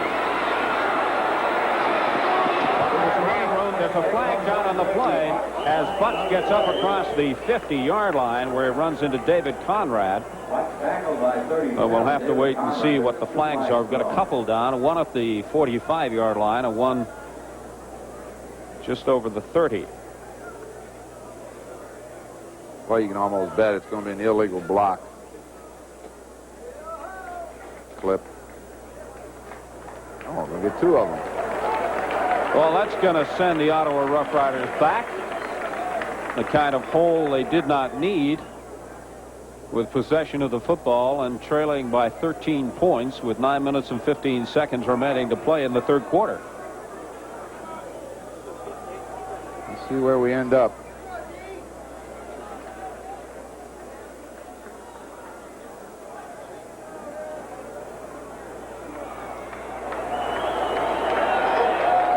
Takes it back to the 18-yard line. Here's the call. Legal block, Ottawa 25, first down.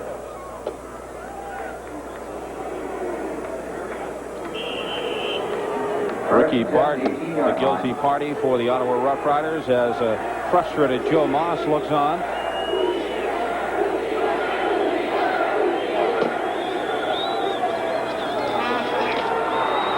JC looking for Mark Lewis, and it was almost picked up.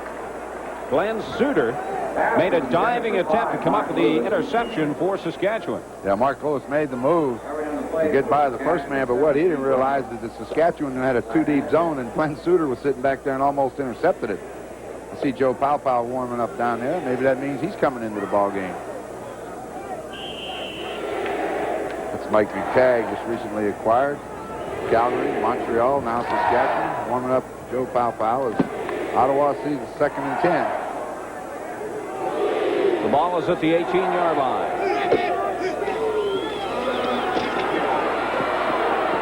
JC wanting to go long again, and Reed was there, but the ball was just overthrown. Fran McDermott had lost a step to Reed, and had that ball been thrown just a little better, Reed was in position. Yeah, he got the step on him, as you say, man. Fran McDermott had him matched up one-on-one. Reed just outran him to the flag. At least it was thrown far enough.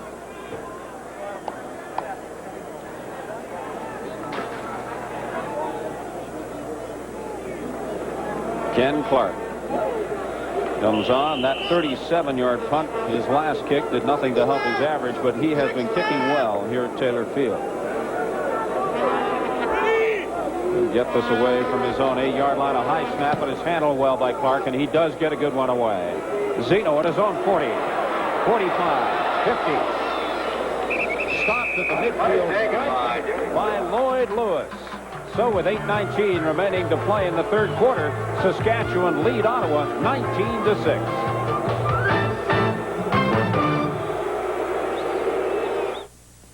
Veterans, have you called yet for your free copy of the 1986 Guide to Veterans Benefits? I'm Roger Staubach. Are you personally up to date on all the government benefits available to you? Loans, help with education, medical and dental benefits, insurance? This valuable publication tells you who's eligible, what's available, where to apply. If you're a veteran, call this toll-free number right now. You'll get this new 1986 Guide to Veterans Benefits absolutely free.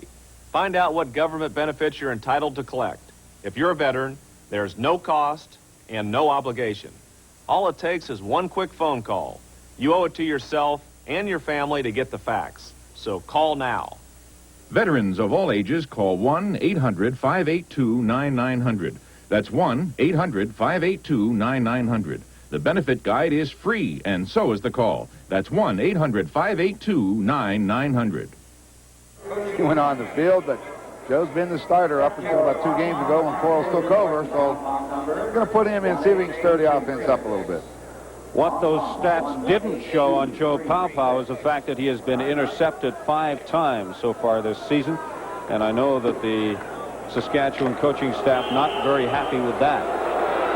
No, only 2 touchdowns. That's the thing. They've only had 3 touchdown passes this year, so they got to get that straightened away.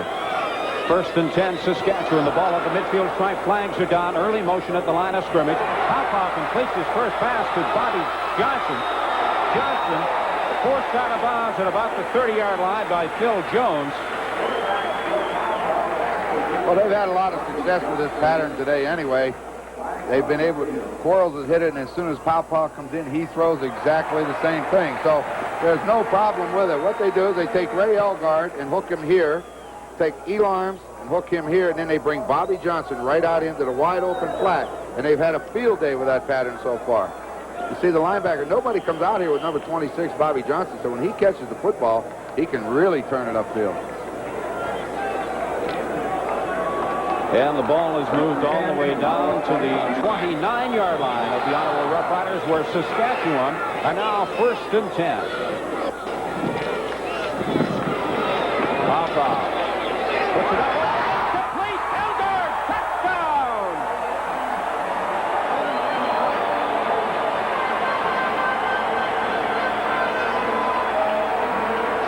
Well, that was a nice pattern. Pow doesn't play action too much, but this time he does. He will a little bit of a play action with a bootleg. He'll pull the guard, but here comes Elgard in motion. He goes down and right across the middle into the open area. Now, Pow, a little bit of a play action, a little fake. Pulls Neil Quilter and Roger Alday, gets behind him. Now Elgard's coming right across the middle, in behind the safety. Bang. Big as he is, you're not going to stop him from getting 2 yards. Ray Elgard, who is enjoying a very productive afternoon for the Saskatchewan Roughriders. The convert is good. That makes it 26-6. Now let's go to Chris Cuthbert at CFL Control. Chris? All right, Steve, thank you very much. We have football news from south of the border today. USFL Commissioner Harry Usher has just announced that the United States Football League will not operate in the fall of 1986. They'll try to resume play in the spring of '87, but in the interim, all players in the United States Football League are free to play in either the CFL or the NFL, which means that the general managers on either side of the border in the CFL and NFL are going to be very busy in the next few days. That's the news from New York. Back to Steve Arbor. Chris, that certainly has to be good news for the CFL, but bad news for the players. Yeah, it's been a long time in between paychecks. They don't like that. There's Ray Elgard, number 81. Watch, he comes in motion. Get upfield. Get free. Now, take off across the field and find a hole, and I'll throw it to you. He's wide open going through there. Great throw. Touchdown. Back to the live action. The kickoff return following that touchdown of the Saskatchewan Roughriders. Lester Brown tackled by Moten, but not until he got to the 40-yard line. As we look at Joe Pow, who came in relief of Bernard Quarles and did a very effective job for the Saskatchewan Roughriders. Unlike J.C. Watts, who came in relief of Tom Burgess, took him a little while to get going. Took Joe no time whatsoever. Well, you know, sometimes when you can stand on the sideline and look, you can see things happening, and he knew that Quarles had success with the first one he threw to Johnson. The next one was a new one, touchdown, 2 plays. 1st and 10 Ottawa from their own 40. J.C. Watt gets some time and then throws it low. Intended for Mark Lewis. Rick Goltz was applying some pressure on J.C. Watts. Well, J.C. Watts would love to have that throw back. He had Lester Brown isolated on Eddie Lowe going down the field, and Lester Brown had about 5 yards on him, but he couldn't see him. Never had the opportunity to throw. So that brings on a 2nd and 10 situation now for Ottawa. The clock is running. 7 minutes remaining to play in the 3rd quarter. 26-6 in favor of Saskatchewan.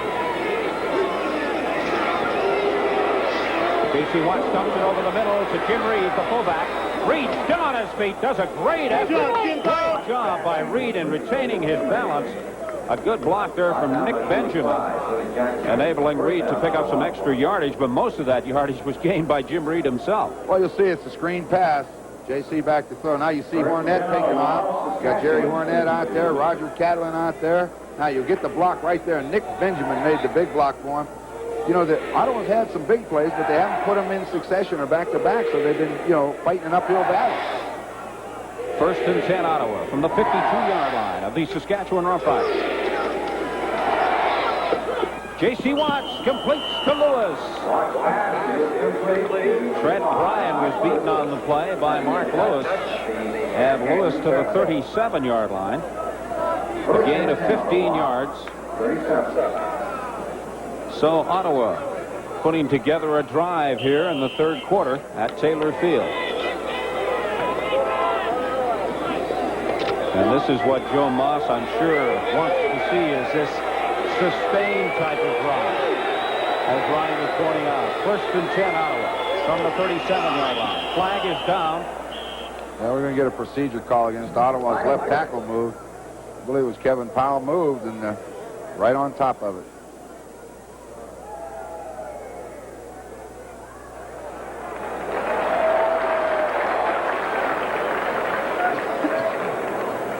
The temperature may be rising in that man, but I do believe the temperature is dropping here a bit at Taylor Field. You were talking before the game the possibility of thunder showers here in the Regina area. They've had them forecast for later in the afternoon, but I think we're going to get this game finished before they do arrive. I see too many clouds up there. Not too bad. I'm told it doesn't take too long for the weather fronts to move. But once they start coming in. If you don't like the weather, wait a minute. J.C. Watts, first and 15, it's complete. Lewis and Trent Bryant is there to make the stop. Very close to the first down. Had to get down to the 27-yard line. It is a first down, so Ottawa keep the drive alive. 5:15 to play in the third quarter. I think if Ottawa to get back in the ballgame, they need a sustained march like they've had, and they've got to finish it off by putting it in the end zone to close the gap. Otherwise, Saskatchewan's going to start having things their way a lot easier than they have. Ball's at the 27, first and 10. J.C. floats one up, and it's intercepted. Eddie Ray Walker coming up with an interception at the goal line. Well, that's the one thing that Ottawa didn't need. 4:51 remaining to play in the third quarter. A big turnover for Saskatchewan. This spot's for you, you're trying. You keep the dream from dying. You're one of the crew that always comes through. You keep on glory flying. You make America work, and this spot's for you. Budweiser salutes all the men and women in uniform who proudly serve this great country. This spot's for you. Look, I'm only 35, and the last thing on my mind is cancer. So when the National Cancer Institute said they believe a high-fiber, low-fat diet may reduce the risk of some kinds of cancer, well, I didn't exactly jump. But then I found Kellogg's All Brand with fruit and almonds, and I started thinking, if I can make changes like getting more fiber now and get apples, raisins, and almonds in the bargain, why put it off another year? Look for new all-brand fruit and almonds next to original Kellogg's All Brand. So he gambled. And when you gamble like that, you're going to throw it up and hope to throw it far enough for your man to run and get it. But Eddie Ray Walker beat him to the football. I bet he wished he'd have been tackled a little earlier in the end zone to get it out from that bad field position. He probably wasn't aware of the field position at the time. Second interception of the 86 season for Eddie Ray Walker. And it gives Saskatchewan possession of the ball, first and 10 from their own 1-yard line. We'll see what Joe Paupau is able to do as Joe Moss looks on, concerned. Obviously, his team is trailing 26-6. Well, if he didn't get the big play offensively, he needs one defensively down here. Paupau with the quick out to Elgard. Elgard forced out of bounds at the 10-yard line by Treg Songi. Tell you one thing, they've had the ball inside the 5 twice, and both times they've thrown it. One steep and then a quick out to Elgard, so they're not afraid to throw it from anywhere. Put in the short yardage team now with a second down and about, 1. Well, you can see the corner of Lamont Meacham. He's covering the wide receiver. 36, Songi has to cover Elgard. A little too much room. Songi makes the tackle, but not before they get 9 yards. Short of the first down by a yard. Paupau gives to Johnson. Johnson runs into Steve Harrison and Henry Taylor in the Ottawa defense. And they're going to check this one. They'll bring on the yardage markers.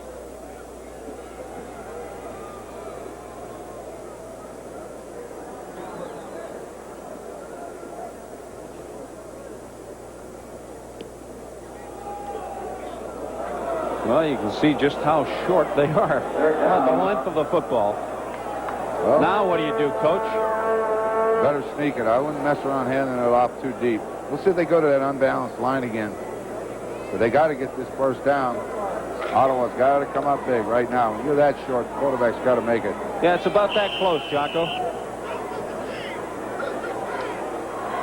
3rd and inches. Paupau just dives off the left side. Should have the first down by about a half a yard to spare.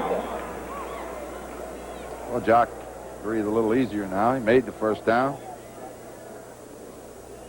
Well, you see that yard off the ball, and you only need a few inches. You should make it. You just get in behind that offensive line, get out on the snap. The quarterback just follow you in. You should make a yard. If you don't, there are many serious questions asked at the next phase. Running of the film. 1st and 10. Papa fakes. Looking for Elarms, and it's in and out of the arms of the Ottawa defender, Lamont Meacham. Well, that was about time they went upstairs on one. They'd been throwing Elarms on a hook, Elgard on a hook. This time Elarms went down like he was going to run that turn in, and then bang, take off deep. But Meacham didn't bite one bit and was waiting on it. No, he wasn't fooled. And it wasn't a very good pump fake on the part of Joe Papa either.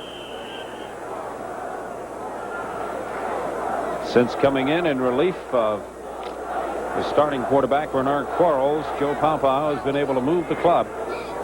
Saskatchewan now in shotgun formation. Papa firing over the middle, in and out of the arms of Ray Elgard. And Elgard was hit, but he bounces to his feet. Pretty well thrown football, though, and he got it in underneath Sanji, number 36, and just in front of Phil Jones, number 1. He threw it where it had to be thrown if you're going to catch it, but just didn't hold on. You know what they tell those receivers in the middle? You might as well catch it. You're going to get hit anyway. Phil Jones, the lone punt returner for Ottawa on this punt, as Jerry McGrath will get it away from his own 1 or 2 yard line.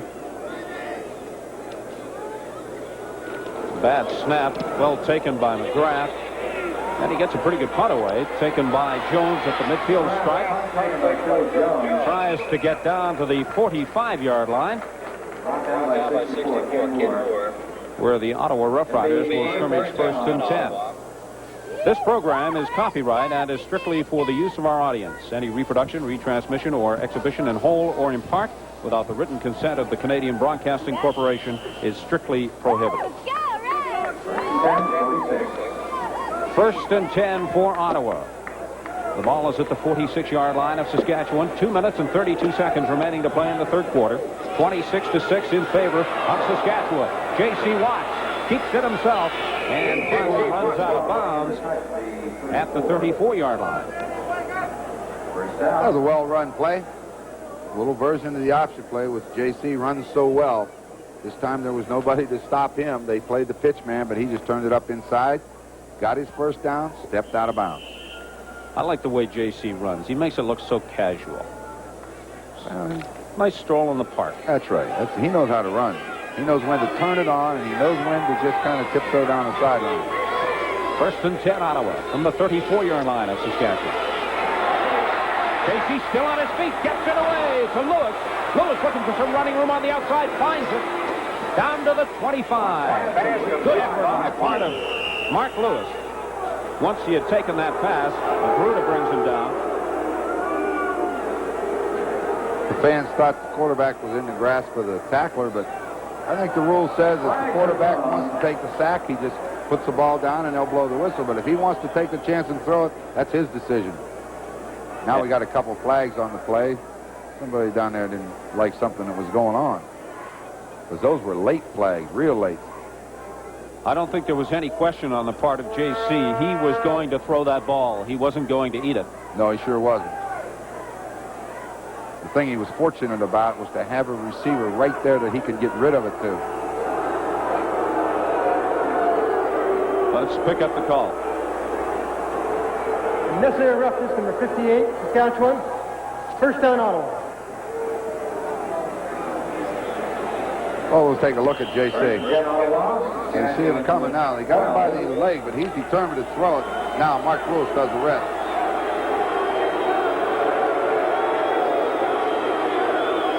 So it's 1st and 10 for Ottawa. And once again, J.C. Watts eludes the grasp of the Saskatchewan defender and fires a touchdown pass to Reggie Butts. Well, the man that misses him is going to come on a safety blitz. He comes from the outside, Unblocked. Watch him come right here, and that's who escaped. We don't have anybody to block him, so he's got to make the tackle. There he comes, number 2. Eddie Ray Walker is free. J.C. Watts does a good job. Now he can relax. Take your time. Nothing to it. It's an easy game. Easy game for J.C. Watts. I doubt it very much. 4 plays, 46 yards. And the convert is good, as always, from Dean Dorsey. And there's a happy Reggie Butts. His 4th touchdown of the season. And it puts Ottawa right back into the ballgame. Well, both coaches yesterday were talking about how they had to get their wide receivers more involved in the offense. And for Ottawa, that's Lewis and that man, Reggie Butts, that scored the touchdown. And then Elarms and Zeno. Now, the surprise today, they talked about the wide receivers, but Ray Elgaard's had a big day for Saskatchewan.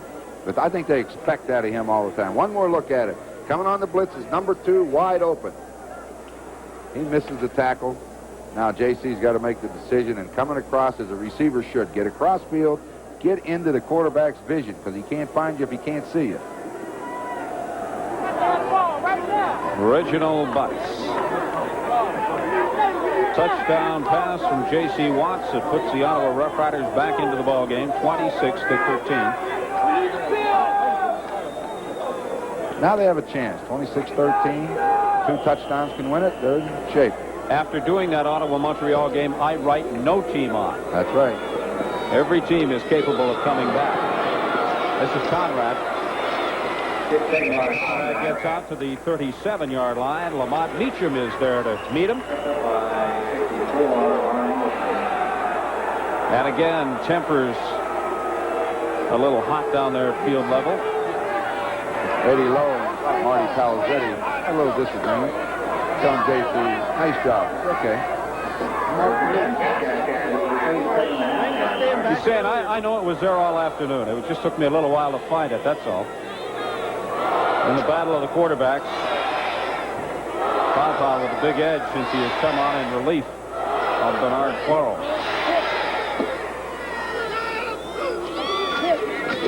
Oh, a little bit of a mix-up in the backfield as Papa tried to hand off to Tony Dennis. Daryl Nicholson is there to make the stop for Ottawa. A little slot back. Tony Dennis on a reverse. He just runs into the quarterback. My belief is anytime there's a collision in a running back and a quarterback, it's a quarterback's problem. Get out of his way. Daryl Nicholson's there waiting on him. Steve Harrison's going to try to get involved. Of course, that's what the coaches will tell you. The quarterback will tell you something different. Well, you got to adjust your route to him. He's carrying the football. Little or no gain, so the Riders will do it again. This time it's complete to Elgaard. Elgaard tripped up at the midfield stripe by Darrell Hall, but not before he picked up the first down. 17 yards the gain. Boy, was he open that time. They brought an extra receiver over. Powell takes a quick read, throws it inside. Look at Elgaard. There's nobody near him. Number 36, Sanji, was chasing Dennis out in the flat. Bang, Elgaard got to the open area. He's having a big day today, and that's what they need. First and 10, Saskatchewan. The ball is spotted at the midfield stripe. To get to Conrad. Conrad with 7 or 8 yards.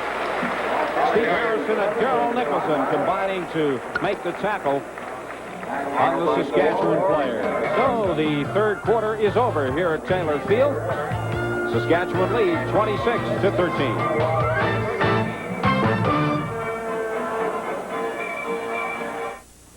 You want a TV? We've got TVs. Little TVs, big TVs, stereo TVs. Hey, wait. Color TVs. Before you buy any TV, here's how to cut through the sales talk and buy smart. I'm gonna save you big bucks on your new car. Not 200, not 300, not 4. Before you get talked into any car, get the facts in your free Consumer Reports 1986 buying guide issue. Call now to get your copy, along with The Medicine Show, both free with your paid subscription to Consumer Reports, the magazine smart consumers turn to. Consumer Reports gives you the inside story on products and services, with ratings charts that show you how they performed and how they compared. Whether you're shopping for great sound or a sound investment, you can trust Consumer Reports. Call toll-free to receive 11 regular issues plus your 2 free gifts. And as part of your subscription, the 1987 Buying Guide issue when published, all for just $16. Call 1-800-544-1000. Nothing fancy about that play. You run, I'll give it to you. The line will block, gets 8 yards. Now, wasn't it before the game you said that if Saskatchewan were going to do anything, they had to get some key receiving from 2 guys? Who were they? I said the outside guys. I said Elarms and Derek Zeno. Now, Elarms has been involved in the ball game. They haven't gotten the ball to Zeno, but the thing is, Ray Elgard, we said earlier, 10 catches coming in. Last year he had 42.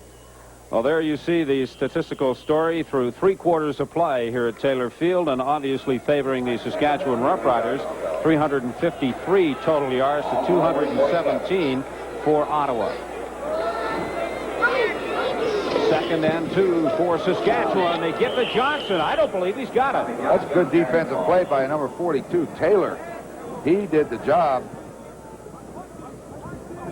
You can see him. It's just a short yardage. They got everybody out. Jack Goda's talking to McGrath. I think he's going to go ahead and punt it. But right here is where he is. 42. Taylor just takes a line shot through that gap. Watch how fast he gets into the Saskatchewan backfield and trips up Bobby Johnson, and Daryl Nicholson's there to finish him.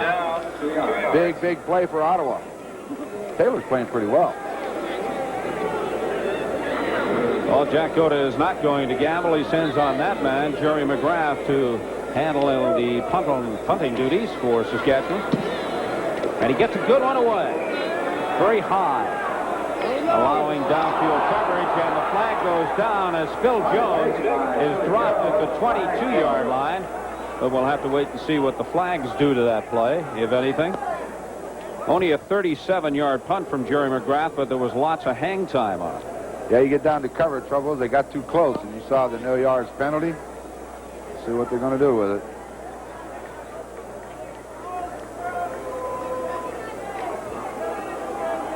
They're going to accept the penalty, which is 15 yards. No yards. 42, Saskatchewan. First down. The call in favor of the Ottawa Roughriders, moving them out of a bit of a hole. Takes it up to the 25-yard line.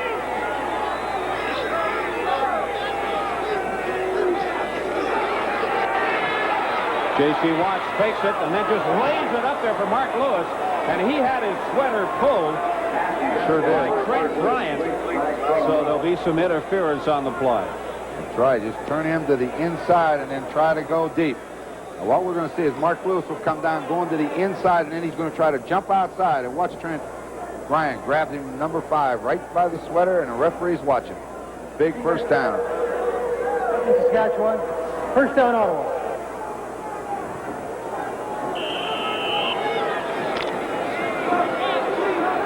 First down, Ottawa. The ball at the 49-yard line.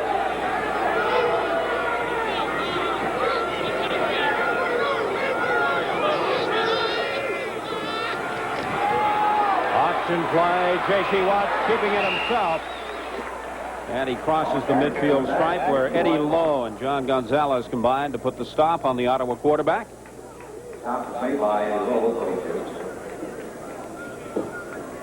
In 5 seconds and 5. Big second down now. You got to keep drives alive. And second down and 5 is the time you have to do it. Second and 4 from the midfield stripe.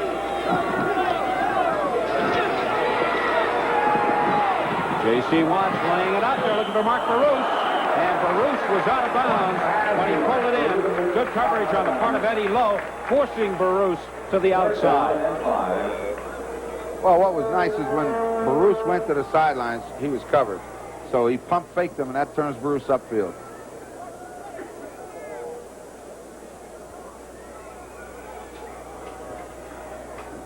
So that sets up a punting situation for Kenny Clark and the Ottawa Roughriders. He's going to boom this one, by the way, Steve. He's going to boom this because of the prairie air. Right. Because of the wind. Watch it.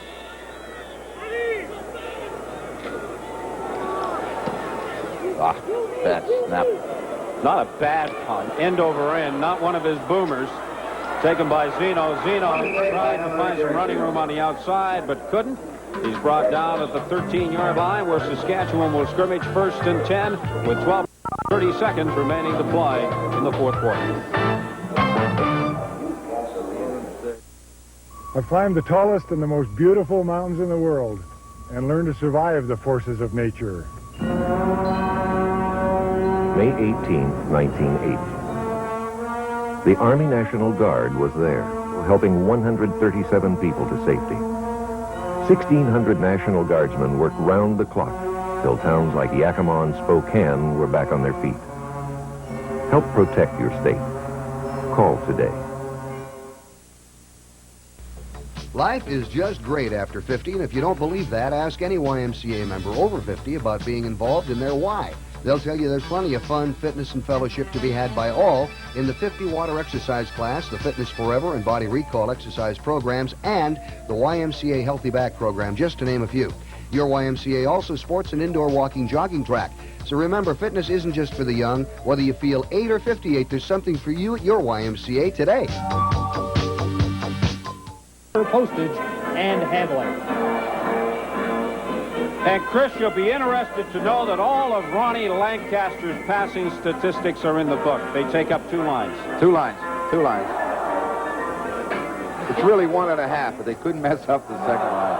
I was amazed at the number of records that Ronnie Lancaster still owns in the CFL, and they are all in the CFL guidebook. 1st and 10. The pitch to Johnson. Johnson with some running room on the right side, crosses the 20-yard line.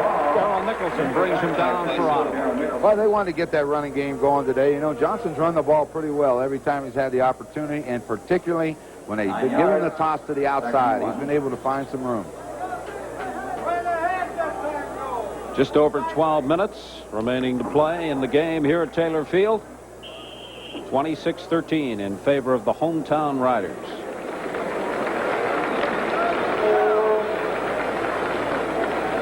Second and less than a yard to go for Saskatchewan. Last time Joe Pompau kept on the quarterback sneak. He does this time. Picks up the first down. Well, Ray Elgar's taking a little breather. He's on the sideline. That means Mike McTagg gets to go in and play slot back. There you see Elgar's had a big day today. McTagg, number, I think, 19. Gets to play. Correct. The Ottawa Roughriders have the bye next week in Week 7 in the CFL, but just a reminder to all their fans, their next home game, it should be a very entertaining one, BC at Ottawa on August the 15th. Conrad, ball carrier, crosses the 30-yard line. Nicholson and Taylor combining forces to stop the big Saskatchewan fullback. Checking the clock, almost 11 minutes left. Got to put on the brakes if you're got any hope to win. You got to force Ottawa to force Saskatchewan to punt from as far away as possible to hope to get field position. Don't allow them to drive that ball down the field. 26-13 is the score in favor of Saskatchewan. Ferdinand is back into the ball game, replacing Conrad. The give us to Bobby Johnson. Johnson tries to find some running room up the middle. There isn't too much to be found. He is short of the first down. Nicholson makes the tackle for the Ottawa Roughriders. It's going to be about a yard and a half short. Now what do you do? Punt the football. That's what they're going to do. Well, what would you do? I'd punt the football from there with a 26-13 lead. It's a little over a yard. You know, why risk it right now? You know, as we said, they're a yard off the line of scrimmage. You can get one, but when you start saying a yard and a half and you got a 13-point lead, don't take the chance. Back them up. Jerry McGrath in a punting situation. Phil Jones standing all by himself, getting set to receive the punt. Jones takes it at 36, at the 40, 45. And it's brought down at the 52-yard line, where the Ottawa Roughriders will have fairly good field position when they come out and scrimmage the ball with the offense. 9:44 remaining to play in the fourth quarter. Give me a light. Ooh, Bud Light. Great game. If you just ask for a light beer, you never know what you'll get. Pitcher of light. Bud Light. So if you want the lips-filling light beer with the first name and taste, don't just ask for a light beer. Give me a light. Ask them to bring out their best. Bud Light. Bud Light. Because everything else is just a light. Alan Abelson, the editor of Barron's. Usually buy a stock in the expectation that it's going to go up. The problem is you're buying it from someone equally convinced that it's going to go down. Now, who would you rather be? The person who reads Barron's or the person who doesn't? Subscribe to Barron's now and get 26 weeks for only $41 with a money-back guarantee. Call 800-554-9000. 800-554-9000. Games in Edinburgh, Scotland. We'll be working with Ronnie Lancaster on Thursday night. And the same dynamic duo will combine forces once again at BC Place Stadium for Saturday's game. 18,624 in attendance. They've been averaging 17,246 fans per game this year, so just a little over 1,000 more in attendance. First and 10 Ottawa. J.C. Watts firing over the middle, incomplete. Intended for Robert Reed or Reggie Butts. Both were within easy grabbing distance of that ball. They were both there, and I think they both saw one another, and they stopped and let it go right between them. You know, it's about time Whitman got back. What do you mean taking a holiday right in the middle of football season? It's been gone for 3 weeks. That's Do you right. think he remembers what football's all about? Yeah, nah. Did he know before he went over? Don, he didn't mean that. That's right, Don. He didn't mean that. It just slipped I'll out. see you Wednesday, Don. Second and 10, Ottawa Roughriders. J.C. Watts completes to Mark Lewis. Now let's see what Lewis can do with it. He's around, but he can't get by the Saskatchewan defenders, Eddie Ray Walker and Billy Jackson, who stood their ground and played Lewis perfectly. Yeah, that's good defense, you know. When you need 10 yards and you catch the ball at 7, you've got to make a move on that corner and get outside. He didn't let him. He forced him inside, and those green jerseys put him down, and now Ken Clark has to punt. Oh, better yet, you're going to get a field goal. Well, it's a long one, isn't it? His longest of the season is 45 yards. I'm not sure, but that looks like 59 yards to me. I'm going to get a big one. Good luck, Dean. He can get it there today. He got that breeze behind him coming out of the north now. He does have the wind at his back. Well, no, not that he way. missed it. He tried to hit it too hard. How many times have you seen that happen? But he will pick up the single point because the ball rolls through the end zone. So from a missed 59-yard field goal attempt from Dean Dorsey, the Ottawa Roughriders pick up another single point, and it makes the score 26-14. It's like those golfers, you know, try to overswing. First and 10, Saskatchewan. I can talk the game. I can't play it. I can just talk about it. I'm good at most games that way. The record book bears you out. I knew you'd bring that up. I'm going to be kind of glad to get Don back. You know what I mean? Anyway, it's 12 points now. But you look at the field position. That's not bad on your own 52. Give them up 1 point for that. First and 10, Saskatchewan. Joe Pow, quarterback. The pitch to Bobby Johnson.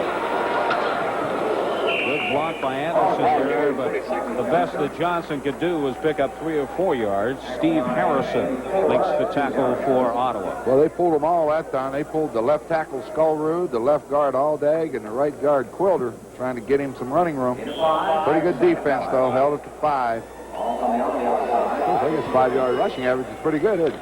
Not bad. I didn't think it was that many until I looked at the 6 over there, and it's 5 yards. The ball's at the 53-yard line of the Ottawa Roughriders. Saskatchewan 2nd and 5. They're going with that same play again. A flag goes down. Johnson about 3 yards short of the necessary yardage for the first down. Lloyd Lewis in there to make the stop. Yeah, we're going to get a holding call. There's not much doubt about it. And I think it's going to be this man right here. Laurie Schoolwood's going to pull, and he'll be caught for holding right down here at the bottom of the screen. I think you'll even see the referee in the picture. Here he is. He's got Daryl Nicholson by the jersey pulling down number 74, and the referee was standing right here beside him. Holding, Saskatchewan number 68, declined. Third down. Well, now they got to punt the football, but Ottawa's going to have to work down to get field position. You know, the only danger with that long field goal attempt is if you miss it, they'll give it a single point and get field position. Now, when they punt it, they're going to have it back around the 20-yard line. They need the big return now because we're down to 7-11.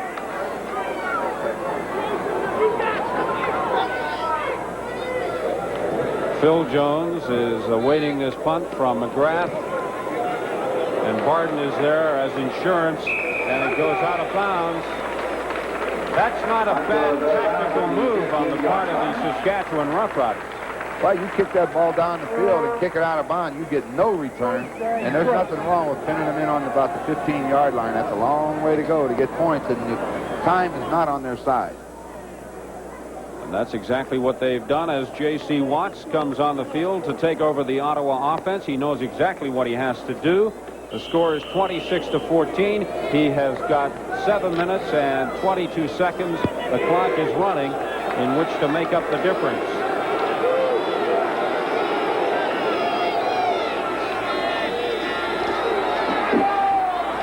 J.C. has some time in and out of the arms of Lester Brown. That was a catchable ball. That was a good job. It was a very well executed play. Lester Brown came up, blocked on the linebacker, let him clear out, or on the lineman, let those linebackers clear out, then come into the hole, and he dropped the football. You're right, it should have been caught, but that was a first down written all over it. So J.C. and the Ottawa Roughriders. The Parker Meridian Hotel on West 57th Street in New York City, where just a short time ago the United States Football League made the announcement that they will indeed postpone their first fall season. It was supposed to begin on September 13th with Tampa Bay playing Arizona. It instead may be held up as much as a year. We may not see football in the United States Football League until the fall of 1987. The Commissioner, Harry Usher, made the announcement. Let me just paraphrase a little bit of what he has said. Of course, you know that the court verdict last week in federal court was that the NFL was indeed a monopoly and that they had injured the United States Football League. But the awarding of damages was simply $1 to the United States Football League. That was tripled to $3. And, of course, that is not the kind of money that the United States Football League felt that it needed to stay alive. So they met here in the hotel today, the owners, the officials. They pounded out an agreement. A lot of owners wanted to go on and play the schedule, but simply because they did not get the injury damages that they thought they should get from last week's trial, they had to pound something out. According to Usher, he said, because of the unbelievable impossibility of playing pro football without a network contract, and because of the injury inflicted by the National Football League through the trial, it was impossible to get the season going until that is taken care of. Just a short time ago, Usher made the announcement here in the hotel. Let's take a listen. Because of the injury that we've suffered by the hands of the NFL, as found by this jury, we're going to have to postpone play for the 1986 season until the injunctive relief is granted or until the eradication of the confusion created by this $1 damage award. So the United States Football League waiting now until they get injunctive relief from the court system on whether or not they can get on one of the TV networks. They will also be put on hold until they can find out if their damage suit is indeed going to be allowed to be retried in federal court. If not, they will go to an appeal situation, which could take quite some time. Now, according to Harry Usher, he says the USFL may not be playing football, but they will still be active in the business of football. They will not be inactive, according to him. They have plans to work towards putting together a TV plan and possible expansion into some more attractive cities for the league so that they can have a more attractive TV package. The committee has been set up to meet with the United States Football League Players Association because the big question is now, what happens to the players? Will they be staying around until the league really gets going again, or will they become free agents and will we see them bolting and jumping to the National Football League? That will be decided in committee later this week. Coming up later on SportsCenter, I'll be sitting down live talking with the president of the Baltimore Stars, Carl Peterson, and we'll be getting some insights as to exactly what is happening from a management standpoint. But the word here from New York, the United States Football League has put its fall schedule on hold, and we may not see another United States Football League game again until at least the fall of 1987. Greg, let's go back to you at SportsCenter. All right, thank you very much, Larry. And as Larry says, he will be joining us live for a full report on SportsCenter at 7 Eastern Time. The United States Football League certainly with a great deal to do in the courts, and as Larry mentioned, dealing with those football players that are under contract but will not be seeing any action this fall. We will rejoin Canadian Football League action here on ESPN. Once again, we'll have a full report for you on SportsCenter at 7 Eastern Time. I'm Greg Gumbel. First reception of the Saskatchewan Roughriders, and there wasn't anything fancy about it. Just run right up the seam, and Pow out of the shotgun, just going to lay it right over top the linebacker. He looks to his left to hold the safety, now drops it right in the hole. McTagg goes and makes the catch. Lamont Meacham makes the tackle. Now, the fact that Mike McTagg hasn't been used very much by Saskatchewan in this game might have sort of lulled the Ottawa Roughriders to sleep. They weren't expecting Joe Pow to go to Mike McTagg. First and 10, Saskatchewan from the Ottawa 22. Conrad, the ball carrier, bowls his way down to the 16-yard line of the Ottawa Roughriders, where it runs into Steve Harrison and Ricky Barton.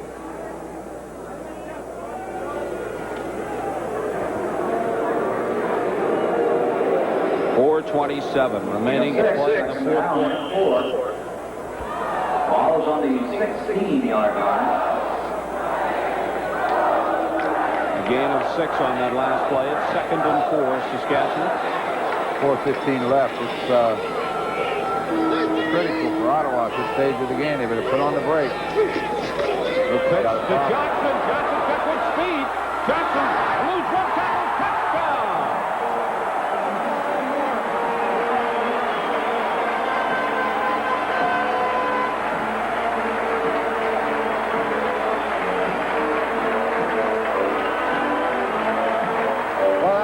Very well executed play. Just that toss again to Johnson. They catch Ottawa in a safety blitz. And that man, here it comes. He's going to blitz inside, but number 64, Ken Moore, is going to come around the outside. And on the toss to Johnson, he's going to make the block for him. You say, good block down from the outside. Now number 64 in front of him. Escapes Lamont Meacham, goes into the end zone standing up, and I think that might be about all she wrote. And the convert attempt from Dave Ridgway, as usual, is good. That puts the Saskatchewan Roughriders on top of Ottawa by a score of 33-14. One more look. You see it there. 64 leads it. Roger Alday, 44 behind it. Same play as before. The tackle, missed tackle, allows Johnson to go in. 33-14, 4 minutes left. I'd say you got problems. Big problems. With a capital P. Thanks in large part to that man whose initial speed in getting to the outside really made that play work. He could be a candidate. He could be. But you're picking him, right?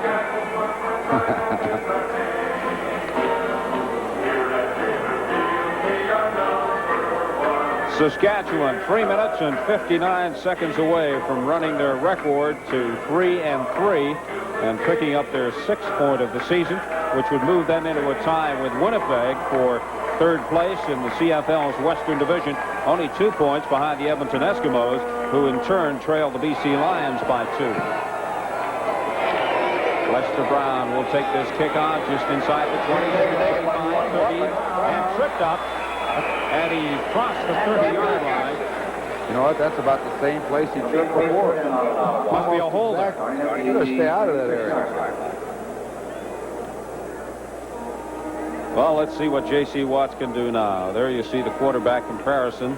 Not much of a comparison, all in favor of Joe Pow.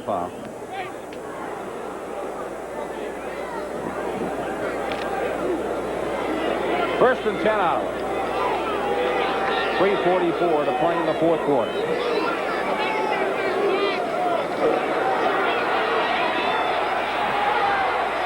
J.C. is going to keep it himself.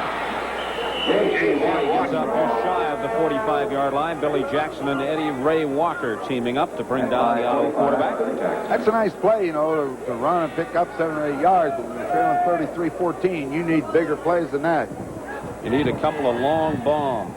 A couple of big plays that are going to put some points on the board quickly, just like the Montreal Alouettes did against this same Ottawa Roughrider team 2 weeks ago. Yeah, you got to sit back there. You know, why mess around with those 7, 8, 9 yarders now? You've got to get first downs and score quickly.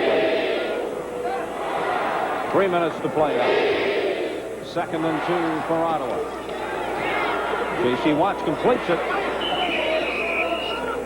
Watts Grilly with the reception, and that's good for the first down. Wendell Grilly in his first year for McMaster. 2 minutes and 52 seconds remaining to play in the fourth quarter. 33-14 in favor of Saskatchewan. That means we're going to see him in this ballgame.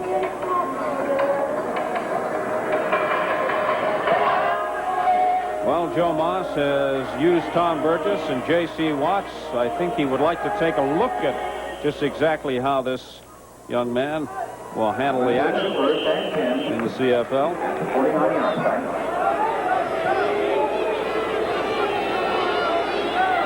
J.C. Watts puts it up. It's tipped at the line of scrimmage, and then it's intercepted. Trent Bryant with the interception for the Saskatchewan Roughriders that should just about slam the door on the Ottawa Roughriders. Well, they tried to set up that screen pass again to Jim Reed, only this time it's tipped up in the air. We're going to get a good look at it. John Gonzalez, I believe, number 57. Picked that ball in the air, and Bryant right there to make the interception, and I do believe that's about all she wrote. Defensive halfbacks work on that play. They work on catching the tip ball, and that time it worked to perfection. So Saskatchewan have possession now. 1st and 10. The ball's at the 52-yard line of the Ottawa Roughriders. Denny Ferdinand slashes through the middle. Picks up 2 or 3 yards as we look at the man who tipped that ball. John Gonzalez. They've gone through about 3 defensive ends this year, and they finally have settled on Gonzalez. Got the opportunity to play. See Burgess and J.C. Watts knocking it over. J.C. Watts saying, I wish I had about another 6 inches.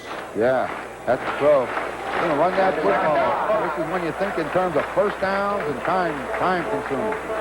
2 minutes and 20 seconds to play in the fourth quarter. The give is to Ferdinand. Ferdinand with some daylight. Still on his feet. Down inside the 30-yard line. Marty Palazetti there to make the stop for the Ottawa Roughriders. Well, when they take over, when things are going your way, they are a very well run play. Excellent blocking up front. You see Lloyd Lewis turned out by Ken Moore. 44, Roger Aldag makes his block, and then Ferdinand just runs for the first down.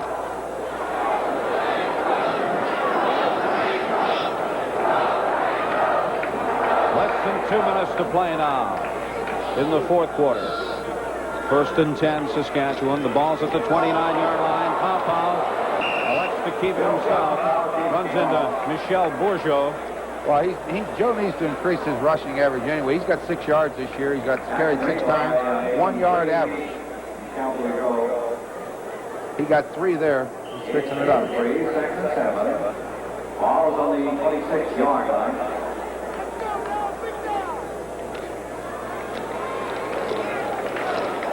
Second and 7, Saskatchewan. The ball now at the 26. The Saskatchewan fans would like some more points. The pitch to Johnson. Johnson crosses the 25, down inside the 20-yard line. Gets to about the 18. Darrell Hall and Marty Palazetti there to make the stop. Well, that's been their best play, I think, all day, is that toss sweep to Bobby Johnson. This time again, Tony Dennis makes the first block down, and then they pull those guards around, and away they go.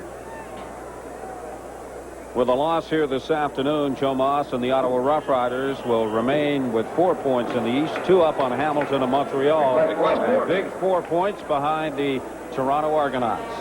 Leo Cahill and the Argos going well. Great game in Edmonton the other night, wasn't it? I bet Leo was not too excited. No. Leo wouldn't have been happy at all. Watch it close, Peter. First down for Saskatchewan. And there aren't too many fans leaving Taylor Field at this late stage in the ball game. They're enjoying every minute of this.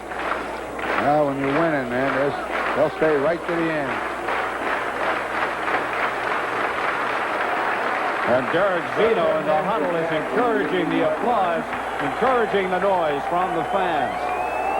1st and 10, Saskatchewan. The ball at the 18-yard line of the Ottawa Roughriders. Tony Dennis, it comes from his slot-back position to run inside. Marty Palazetti there to make the stop. Well, remember last time they ran that play, they had a collision.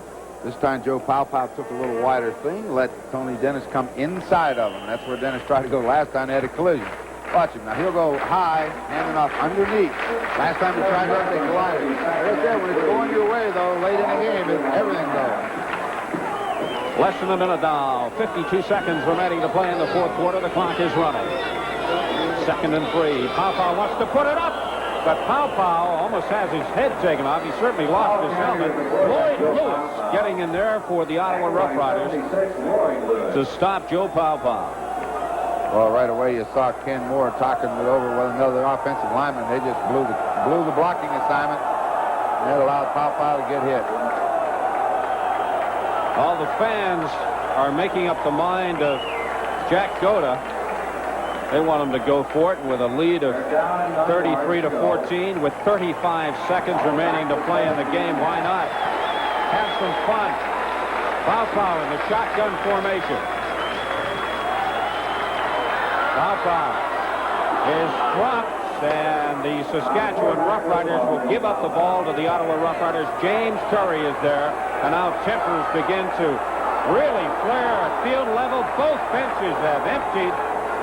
We have got some problems down at field level here in Taylor Field as the frustration of the Ottawa Roughriders begins to show. Well, boys will be boys. Well, it's a little hot.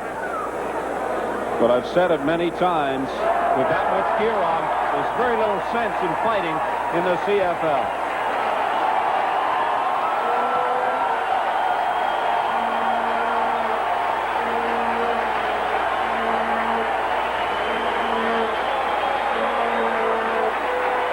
The fans here at Taylor Field very appreciative of the job the Saskatchewan Roughriders have done against the Ottawa Roughriders this afternoon.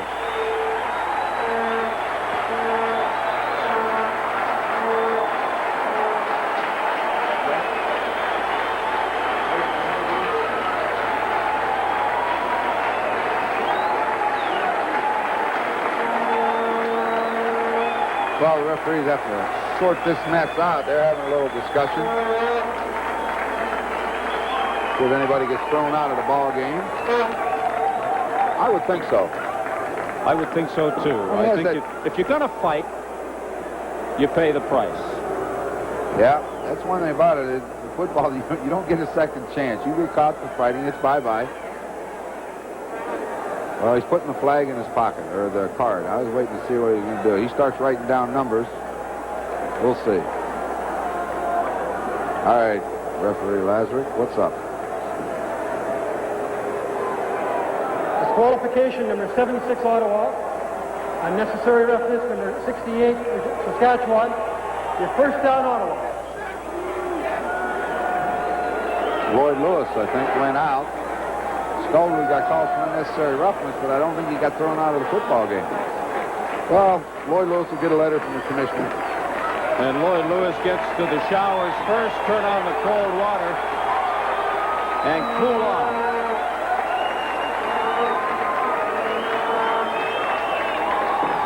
There's Lewis, who played another strong game for the Ottawa Roughriders. First and 10, 21-yard line. He's a little disappointed, a little frustrated. 22 seconds remaining to play in the ball game. The Ottawa Roughriders have the ball. First and 10 at their own 21-yard line. They trail 33-14. Let's see what J.C. Watts can do. He drops deep, trying to buy some time. He's under pressure. Gets away from the would-be tacklers at the 30-yard line. 35, still on his feet.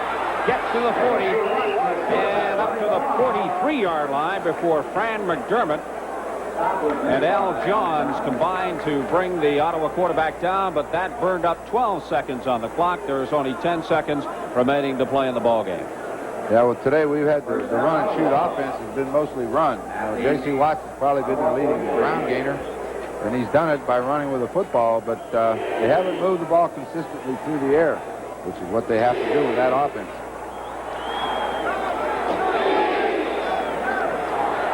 Last play coming up. This should be the last play. There's no time remaining on the scoreboard clock. J.C. Watts under pressure. Nobody downfield is open. And J.C. Watts is finally brought down. The game is over. The Saskatchewan Roughriders have defeated the Roughriders from the Eastern Division by a score of 33-14. So Saskatchewan run their record to 3-3. For the Ottawa Roughriders, they dropped to 2-4. And Ronnie, like you said, it was just simply a case of the offense of Joe Moss. The run and shoot offense was all run and not enough pass. No, it sure wasn't. You know, the funny thing about it now, both of these teams are going to prepare for the BC Lions. Saskatchewan will play them this Saturday. Ottawa gets the bye, and then they get ready to play them at Lansdowne Park in their next game. So not too long a rest for Saskatchewan, but they got to go to the Dome Saturday night. That'll be a tough one. That should be a very entertaining game for fans in BC as we look at the CompuStats. And, of course, with the score 33-14, they would favor the Saskatchewan Roughriders, 24 first downs to 18. Total rushing 179 to 140. But there's the difference in the passing offense of the Saskatchewan Roughriders, 307 yards to 152 for Ottawa. 465 total for the Jolly Green Riders, 260 for the Ottawa Roughriders. There were 2 turnovers in the game, and penalties really were not that big a factor, as the Saskatchewan Roughriders defeat the Ottawa Roughriders 33-14 here at Taylor Field this afternoon. And we understand that Jack Goda is down on the sideline. Congratulations, Coach, on a win. Well, that was a good one. It's Saskatchewan Day here. Nobody could be happier than myself, I guess. But anyway, we needed it from a team standpoint. In other words, we lost a couple of games that maybe we blew here in the last couple of home games. And from that standpoint, you're grabbing and grabbing, trying to get up to 500 and hang in the race, and I think this gets us back up there anyway. Jack, if we could get you to push your hat back a bit, we could see your smiling eyes. We know you're smiling, but we can't see those twinkling eyes. Yeah, you got that right.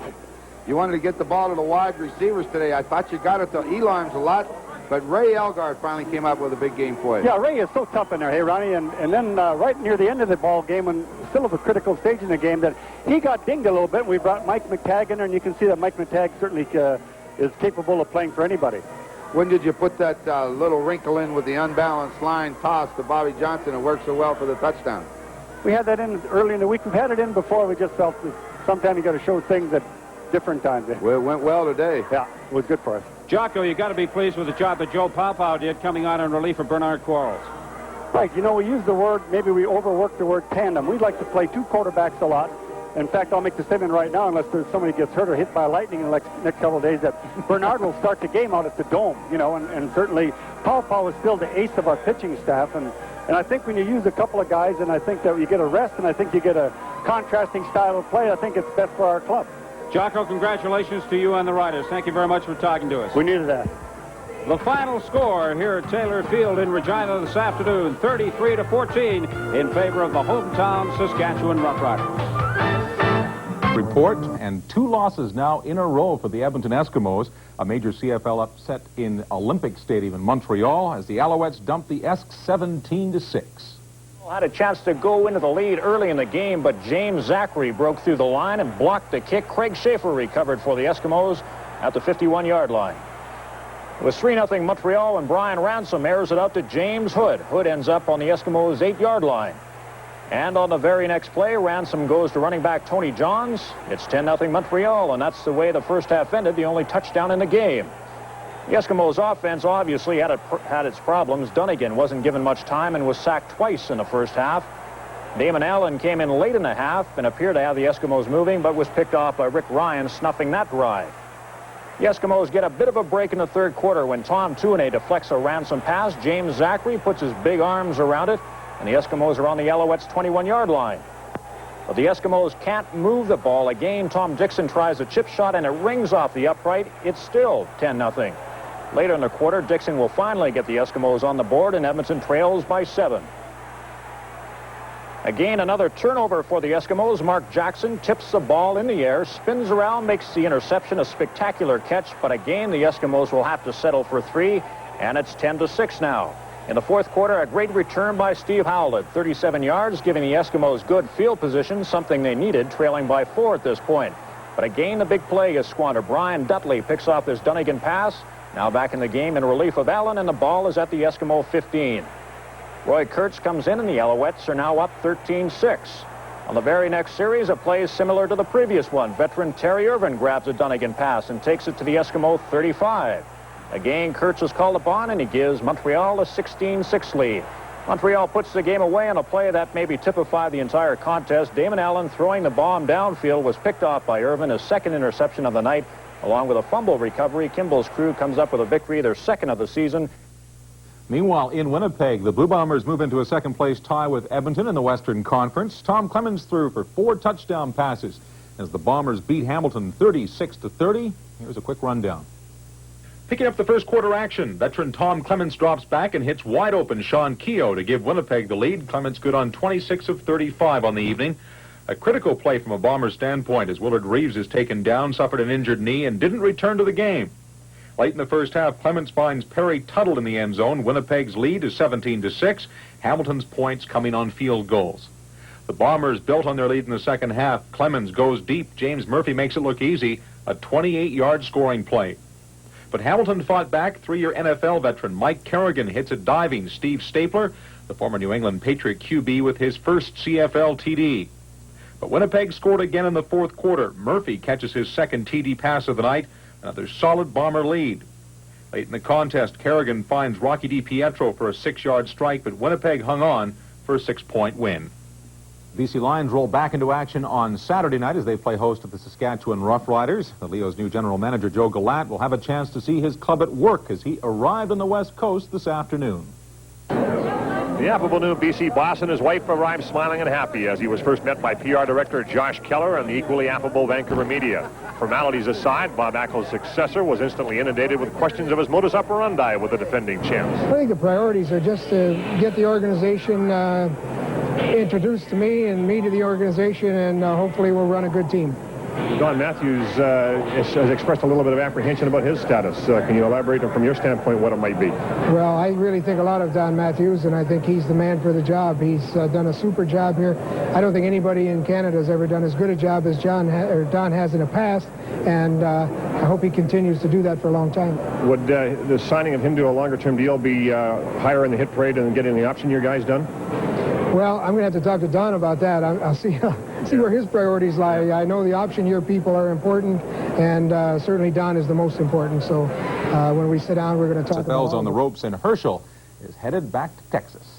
I've always said I'd be honored to play for the Cowboys, and, you know, I'm also said I'd be honored to play for anyone who's willing to win, and it'll be my honor to play in the same backfield with a back like Tony Dorsett. He's been around a long time, and you know, I never said that I'm the smartest back in football, and I'm willing to learn, and I think he can show me a great deal. There'll be motor racing coming up this weekend out at Western Speedway. We're